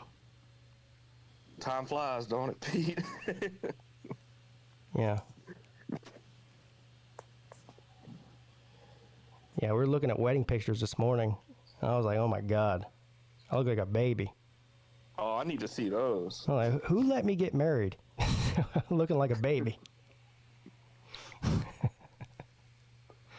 Colby said, hey Pete, how many people did you guys have at your wedding? I said, I think we had around 100 people, and that was a big wedding. He goes, okay. I said, why? How many are you having? He said 400. Jesus. I said 400. We narrowed it down. We're trying Narrowed to it down. Narrowed it down to 400. No. Oh. We narrowed it down since then. We're at. Bro, I don't think I know 400 people. I don't. I was looking at the list, Slim, and I was like, who is this? Who is that? We don't need them. So we took it down. Now we're at like 210, and we're trying to get it down to 150, 175. Let me give you a piece of advice. Because first of all, I understand that it's all. Look, your wedding day is not about you. You just have to show up. Oh yeah. Yeah. It's all about your lovely wife to be. It's her day. So trying to tell her who should come, you just take the Mike Leach approach. Just stay out of it. Yeah, that's a good. Yeah. Good advice. Yeah, whatever. It's probably some of the best advice you can be given, Colby. Just saying. It is. But I can tell you this. Don't worry about offending people. Let's put it this way. If there's even a question whether or not you should invite this person, don't invite them. Yeah. You know, like That's what the I did. only Her people you family's should just so big, man. She has like 13, 14 brothers and sisters, and they got kids, and she's got 14, 15 grandparents, it seems like. It's hectic, man. because now the wedding we had back in 2007 cost like 10 times more today than it did then, so we got lucky about the time that we did it. But the amount, still, but we were 25 and 26 years old when we got married, and the amount of money, if we had just had a small wedding, that we could have spent on, more important things, is astronomical. Yeah, like we were talking about that too in Vegas, and you asked where we wanted to go, and she wants to go to Switzerland, Italy, and Paris. I'm like, Jesus come on, Christ. we can save a little bit of money for the honeymoon if we. Yeah, that's exactly right. For people. Yeah, that's exactly right. Well, I'm not going to try and talk you out of it, Colby, but in your best interest, what's going on over there right now, you may not want to go to Paris. Yeah, we were going to spend like an afternoon there and stay in London and just take that train thing that goes under the water and just like go to dinner over there. Yeah, the tunnel. Yeah. We weren't going to stay over there, but Yeah, you made me look bad. I told Mrs. Peete about your honeymoon. you did. She's like, well, we didn't. Well, how come you didn't do that for me? Travel to Europe is just kind of sketch at the moment, is all I'm saying. Yeah. Compared to how safe it normally is. Yeah. Well, we also got lucky. One of our wedding presents from a family member was our honeymoon. So we got a really nice honeymoon that we didn't have to pay for. Well, we had to pay for, I think, the flight and then whatever money we spent when we were there. But we stayed at this 5-star resort in Mexico for free. It was like $1,000 a night room. We stayed there for 7 days. We didn't have to pay for it. Do you think that was too long? Because I'm worried about it being. I still don't have a honeymoon. Oh, wow. You can go to the Slav Olympics, man. I mean, okay, either that or one of the trips to the beach. I guess that's what you can consider our honeymoon. Like, when you talk about a cheap wedding, like including her dress and the rings, I'm not sure we spent $3,000. Well, we spent about $15,000, and that same exact wedding at the same exact venue with the same exact amount of people that we had today costs close to $60,000. That's the difference between 2007 and now. We didn't have that kind of money back then. Well, Hell, I ain't got that kind of money now for that kind of wedding. well, we basically put our now we had, you know, some people paid for, like my dad paid for the rehearsal dinner, and anyway, people paid for certain things, but we paid for the venue and the booze and all that, and we just put it on a credit card. You know, we were 26 years old, so it took us a couple years to pay that off. But considering the amount of people we had, like I said, around 100 guests, and the venue, which is really nice, $15,000 is a steal for what we had. Oh, sure. Yeah. But again, when you're 26 years old, $15,000 is still a lot of money. I mean, we didn't have $15,000. So I'm 36 years old, sir. $15,000 is still a lot of Right. But afterwards, you're sitting around going, man, well, what could we have spent $15,000 on other than the wedding? And there's a million different I things. spent about $15,000 on getting my grill fixed. What kind of grill do you have? My teeth, dummy. I guess you could spend. Oh. Yeah.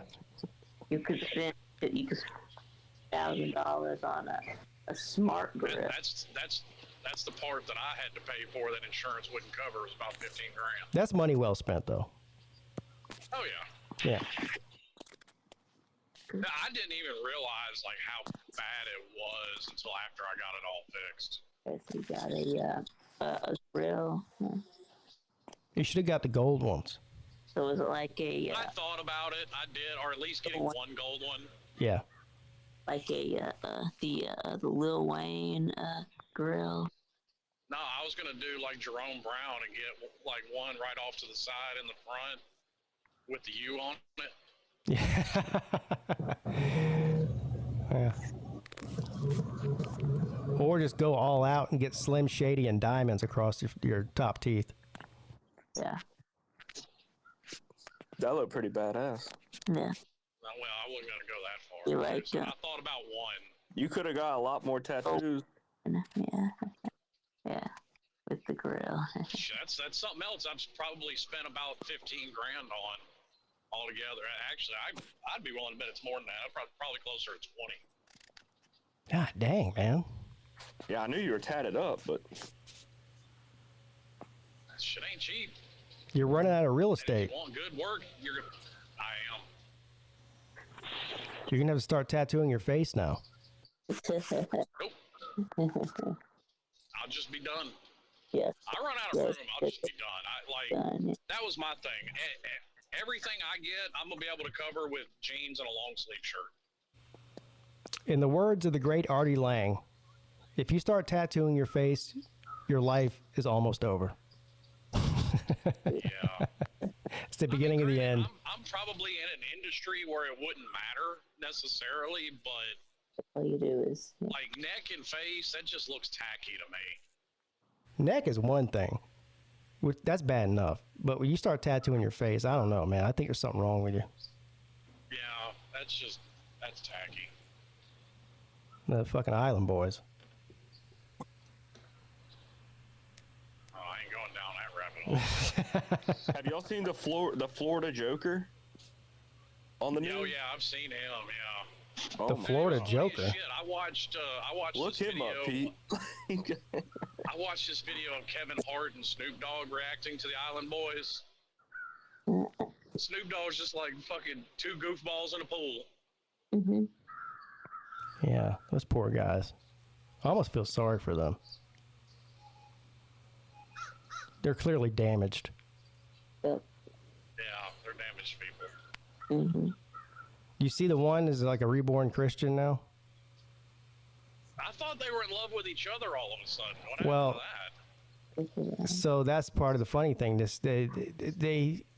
I don't know their names, but they're twins.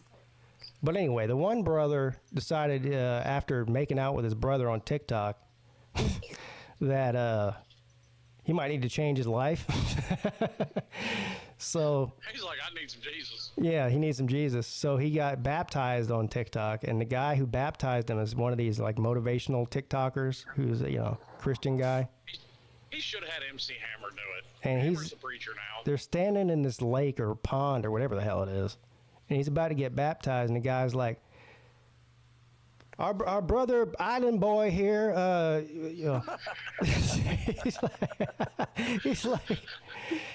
he's ridding the devil from his soul, and we all saw him make out with his brother and homosexual acts and all this other bullshit. I was like, what the fuck is going on here? Oh, shit. But he cleansed him from his sins and he baptized him, so he's good now. That's good. Nothing to see here.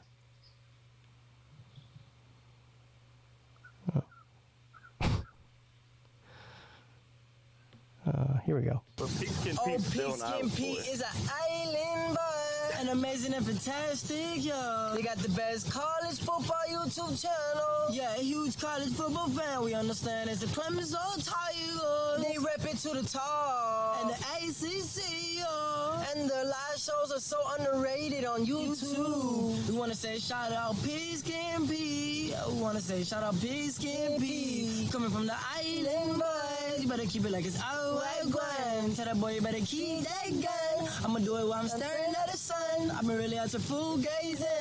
I've been in the pool, I'm staying. I'll pull it like a super saiyan. Yeah. And you the best, so keep on going. Don't let no one stop you, yeah. Aight, Pigskin Pete, keep doing your thing. You got it from the island, boy. Yeah, we out, man. Talk about money well spent. Oh man, what was I thinking? I don't I don't know. know. You need to see if Tekashi 6ix9ine does that shit. AKA Skittles. Hell, And see if you can get him to snitch on somebody else in the video that you have him make. Fucking Island Boys. I told you, man. Rap's been downhill ever since the stanky leg come out. just, No, you're just listening to the wrong kind of rap. That's all that is. yeah. The Florida Joker. Let me look this guy up. Oh yeah, I've seen that. That's Is he one of that's the? something. Is he like just as bad as some of these? Like the people that like tattoo their face to look like a reptile and shit like that. Yeah, He's about that bad. I've Yeah. heard of the reptile man. Yeah, I've seen. he's in the new Grand Theft Auto 6 as a villain. Let's see here. Oh my God. Yeah, buddy. Let me Oh, put this yeah. on the screen. Yeah, I've heard. Dude, his track record is bad too. Like he Yeah, didn't just go get out tattooed and got like a reckless driving and he's got like 16 things on his record. Didn't get like Well, his. dude, he's one of those like somebody did like a progression of all of his mug shots. It's just gradually getting worse over time. I think I've seen that video. Yeah, this is a human being who does not give a shit about anything. That's what this is. Like a reptilian. What in the hell am I looking at? He turned himself into, yeah, and he also got like he split his tongue.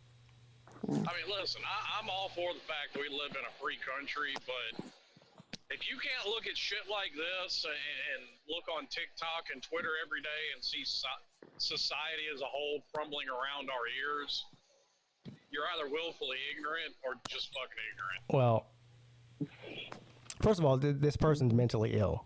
So there's that. I was about to say the same thing. So, here's the thing. If I'm a tattoo artist, I'm sure unless you're like a big name tattoo artist, it's probably hard to make money in that industry. But if this guy came into my tattoo shop and told me he wanted this done to his face, I'd just tell him no. Like, I wouldn't want any part of that. Yeah, like the guy that does mine, like he won't tattoo somebody's face unless they already have a tattoo on their face. Oh. Well, I guess that's a good. I guess that's good. Like if you've already gotten one, okay, you're yeah. But he won't be the first one.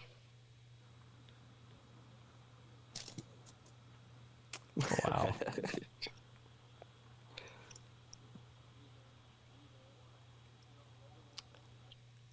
You know, when I got my first tattoo, my mom told me. First of all, when I got my first tattoo, I was in my 30s. So it wasn't like I was an 18-year-old who ran out and got a tattoo. My mom told me, she's like, you're going to regret that whenever you're 70 or 80. And I was like, no, I'm not. But you want on your back done first? Yeah. Yeah. But I do think that if you get your face tattooed like this, you will regret that when you're 70. Hell, you might regret it when you're 50. Or the next day. Or the next day.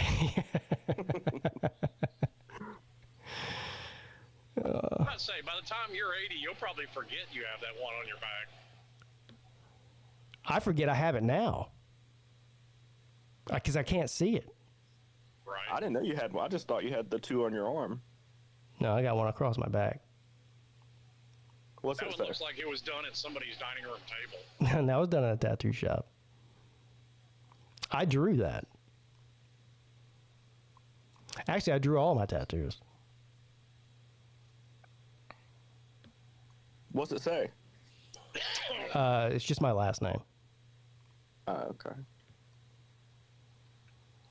It's big, though. Yeah, this guy, The only names getting tattooed on me are my kids. Mrs. Peete wanted to get a tattoo of a ring around, instead of on the ring finger. Yeah. I said, no, I'm not doing that.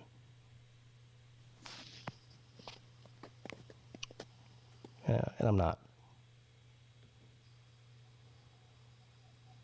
So what's this guy famous for other than tattoos on his face? Is that it? Mugshots and tattoos on his face. Oh, he has a... Kind of like crazy shit, Kind of like that guy that ended up with a modeling career because of his mugshot. Who is that? Yeah, that light-skinned boy Yeah. with the fake Some contact. light skin. No, those weren't contacts. Like those were his actual eyes. Like his eyes are a bright blue. Oh, really? Oh. Dude ended up with some modeling contract when he got out of jail because of his mugshot. Slim, I don't have any daughters. You do. What do you do if your daughter brings home some guy that looks like this?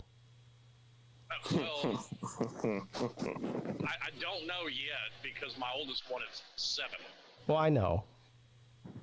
But you know what I mean. Right?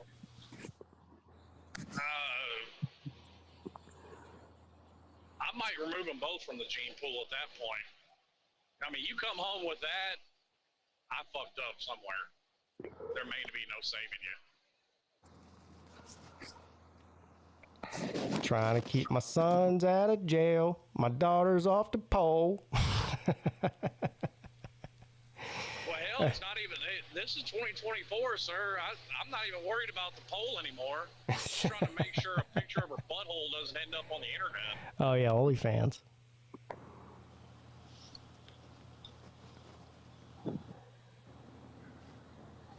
Yeah, there's advantages to only having boys, I guess. Yeah.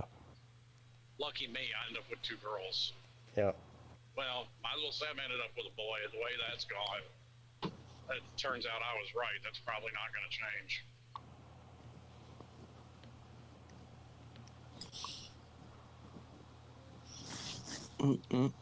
Huh.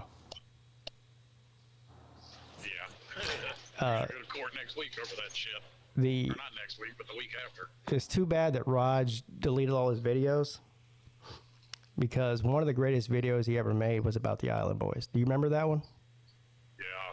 Yeah. I gotta go back and I didn't listen to that morning show. I gotta go back and I didn't hear what he said. The one about a month ago now? Was it a month ago already? No, it was like a week before we went to Vegas. Oh. Yeah, he didn't listen to it. Maybe essentially he just basically, he quit drinking because he has health problems. Quit smoking too. Quit smoking too, yeah. He's getting baptized next week as well. I haven't quit either. I still smoke and drink. I don't really think he had much of a choice. His doctor basically told him, you need to straighten out or you won't be here much longer. That's really what it came down to. I don't think I saw you smoke a cigarette once, Pete, while we were in Vegas. I think I smoked one. Yeah. Yeah. Well, he's got that little robo dick that he's puffing on nowadays. Yeah. Yeah, the robo dick.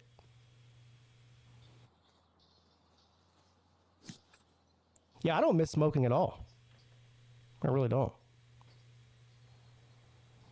When my father-in-law was here over the holidays, I smoked a few of his cigarettes. But my wife was worried. She saw me smoking. She's like, "Oh God, you're gonna go out and start smoking again." I was like, I'm not starting back up. I don't have any interest in it anymore. My next thing is to get off of the robo dick. Then I'll be completely free of all of it.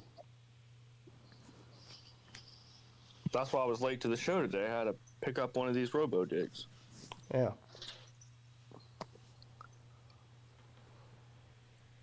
I should have quit a long time ago. I'm gonna save myself a lot of money. Ain't that the truth? Yeah. Fucking $60 a carton. The robo dick costs $20, and it lasts me about 10 days. Yeah. So that's $2 a day. Try some robo dick. Yeah.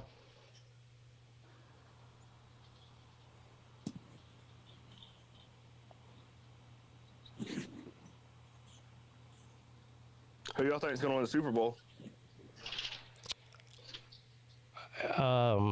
It's hard to bet against Kansas City, isn't it? I don't know. Brock Purdy seems determined to prove something, though. I saw a crazy stat on him. His QBR in the first half of the playoffs, of every playoff game, is like 40. And the second half of every playoff game is like 100 and something. I mean, it's like he's terrible in the first half, and then the second half he's like can't miss. But would this be their third Super Bowl in a row that they win? No. Second? It'd be their second in a row, yeah. Second? Okay. Well, yeah, because 2020 they made it and lost. 2021 they didn't make it. 2022 they made it and won. Patrick Mahomes as a starter in the NFL has never not at least made it to the AFC Championship game. Still got a losing record to Tom Brady in the playoffs, though. Yeah, it doesn't mean anything. Yeah, I hear people saying he's already better than Tom. Well, he's on pace to be at his age, but I mean that's still. I mean, you still gotta. I mean, Tiger Woods was on pace to beat Jack Nicklaus for the longest time, and that now he's still. What is it? 3 majors behind. He's not going to win another one. Yeah, probably not. So. How old is Pat? Let's see. He's younger than me, I think. He's probably like 26. Jesus Christ. 27, something like that. Yeah, I'm about to say he's not 30 yet. Well, he's what, in his 6th or 7th year in the NFL?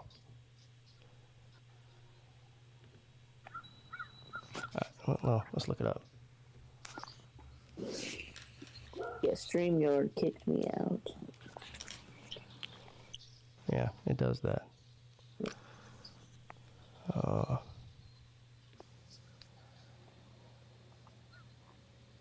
Maybe 27 or 28. That's my guess. Let's see here. Yeah, he's 28.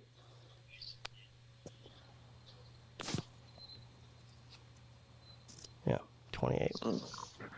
So he's in, let me see here. His first, well, I know his first season he didn't even start, right? He sat behind what's his face.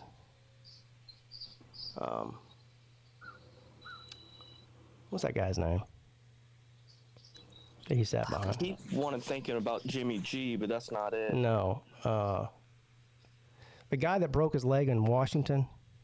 Guy that broke. Oh, Alex Smith. Alex Smith. Yeah. That's what it is. Yeah. Yes, he sat behind him in his rookie year. I mean, but just look at this resume this guy's got. 2 Super Bowls, 2 Super Bowl MVPs, 2-time NFL MVP, NFL Offensive Player of the Year 2018, 2-time first All-Team Pro, 2nd-team All-Pro, 6-time Pro Bowler, 2-time NFL passing touchdown leader in 18 and 22, NFL passing yards leader in 22, Sports Illustrated Sports Person of the Year, blah, blah, blah. And all these are like... I didn't even realize this. In 2016, he led the country in passing in college. At Texas Tech. Yes, At Texas Tech. What was I wonder what their record was that year, because I don't remember them being that good. And him being Well, they weren't. They weren't good. He was a great player on a bad team. kind of like Mar, I guess. Yeah. But let's see, NFL career statistics. His passer rating over his entire career is 103.5. And like I said, he's never started and not at least made the AFC Championship game. Yeah, and Cliff Kingsbury was his coach at Texas Tech. Yeah.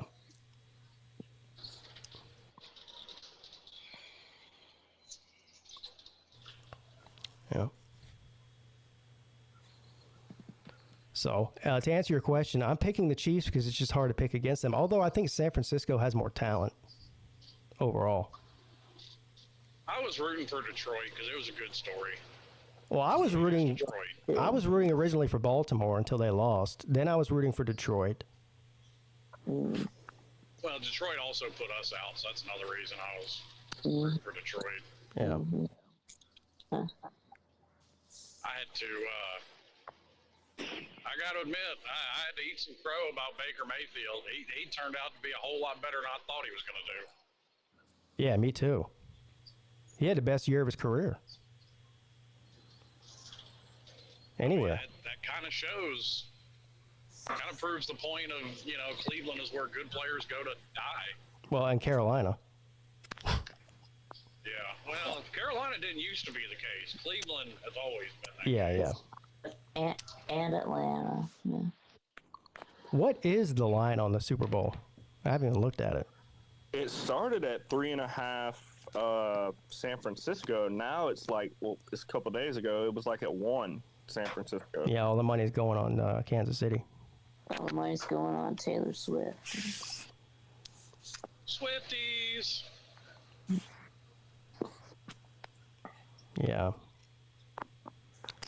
I think Kansas City's going to end up winning a close. I think it'll be a good game, but not because the NFL's rigged and they want Taylor Swift on the screen, just because.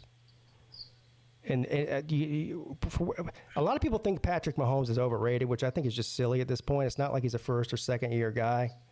You don't make it to that many Super Bowls and AFC Championship games if you're a bum. But in big games, He shows up. Big game. A big Oh, game. no, he didn't in Super Bowl 55. I can tell you that much. Well, let's put that. Most big games, he shows up. Or the 2020 Well, AFC. and I'll say this about that Ravens game, and I'm not saying this is Mahomes' fault, but there's been a whole bunch of his games where there's been some ref ball involved. Oh, with like roughing the passer and kind of stuff like that. Just bullshit, ticky-tacky calls. Yeah. That's kind of true for every team in every game, though. I think. I don't know. I don't know, man. It wasn't the case for New Orleans and LA when LA made it to the Super Bowl against the Patriots. That's I know the most true for obvious Tom pass Brady and interference Aaron I've ever Rodgers. seen that didn't get called.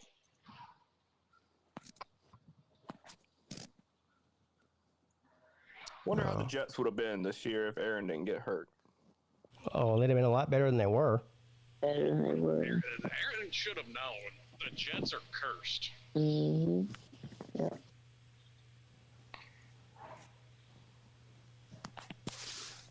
He should have just come on down to Tampa, won another Super Bowl. He'd have been all right. I can't wait. I hope he comes back healthy next year. I'm a Aaron Rodgers fan. I was an Aaron Rodgers fan when he was still in Green Bay. Yeah, no, yeah. My only problem with him was the whining he did about not having any receivers. And it's like, bro, you got receivers. No, I mean, can you blame the guy? I mean, instead of going out and getting a top receiver, they drafted his replacement 3 years before he replaced him. He had Adams at the time, who was arguably the best receiver in the league. If he wasn't the best, he was number 2 behind Cheetah. Yeah, but all he needed was more weapons, not just one. I mean, the whole time he was there, defensive players first, and then go after a wide receiver. the whole time he was there, they never drafted a receiver for him. No, but you still had Devontae Adams. What about Devontae Adams? Yeah. Well, they didn't. Again, he was already there. And draft him. Okay. I don't know. Um, I mean, if you are a multiple NFL MVP, widely considered to be one of the top 5, at least, maybe even top 3 quarterbacks in the entire league, and your team refuses to build a team around you offensively. yeah. That's weird. I mean, yeah, He had a team. I disagree with that. He had a team around him offensively. 19. I don't know. Well, it could have been better. I think most quarterbacks in his situation would have been pissed about it too. I mean, drafted Jordan Love. I don't know. Yeah. I mean, Tom Brady did more with 2 slow white guys. Stop crying. Mm-hmm. Oh, they weren't slow, number one. And as far as physical capability, a thrower of the football, I think Aaron Rodgers is better than Tom And Brady. guess what else the Patriots did? They went out and got Randy Moss for A year. so. Yeah, they did. 1 year, it doesn't matter. That was the best year of his career, statistically. Yep. He threw 50 touchdowns that year, didn't he? Something like that, yeah. Yeah. Jesus, really? Yeah.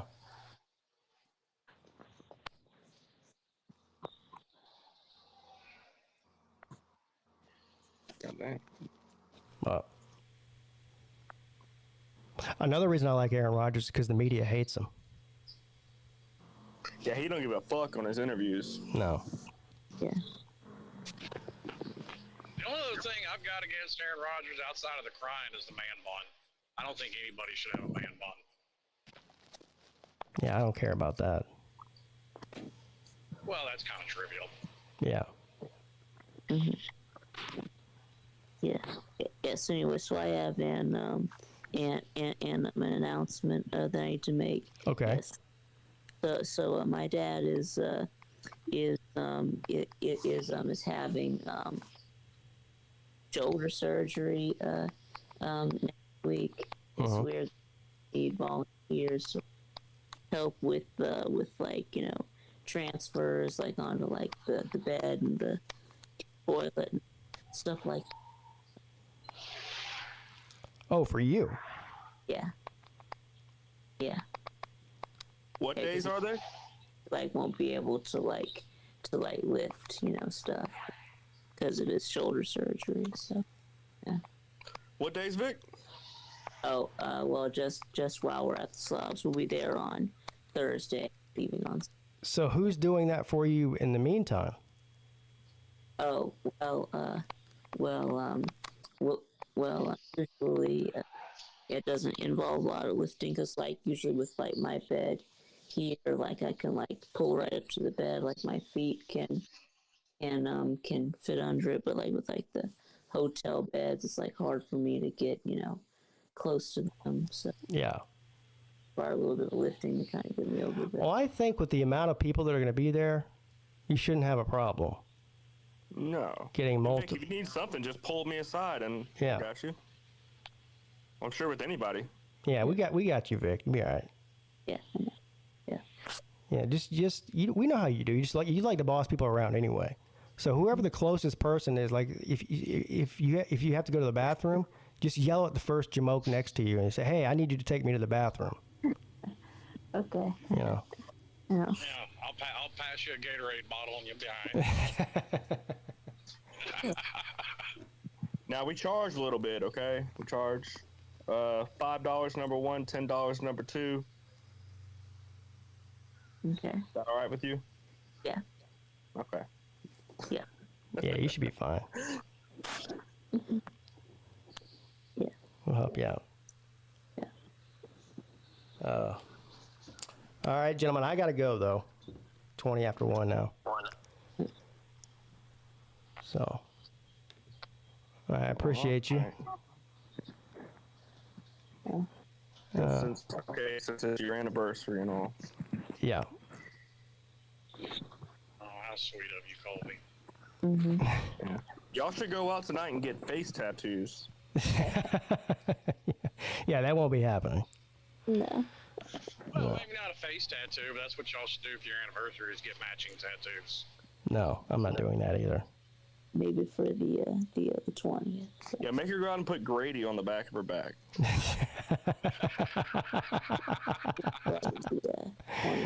Yeah. I'll bring that up to her, see if she's up to it. I don't know, though. Okay. Oh, yeah, I see that going over real well. Right. All right. See you later, guys. Thanks for coming on. I had fun. Yeah, All see right, ya. buddy. All right.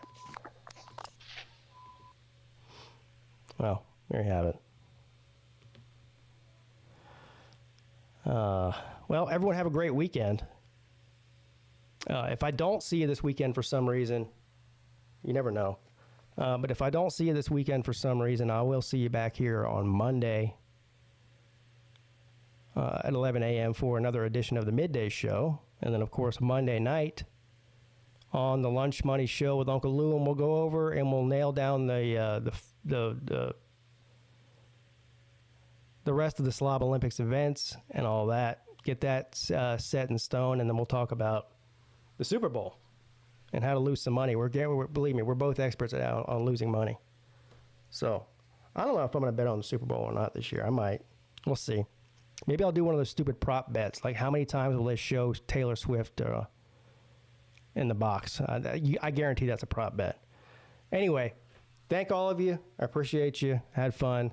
And have a great weekend and be safe. I'll see you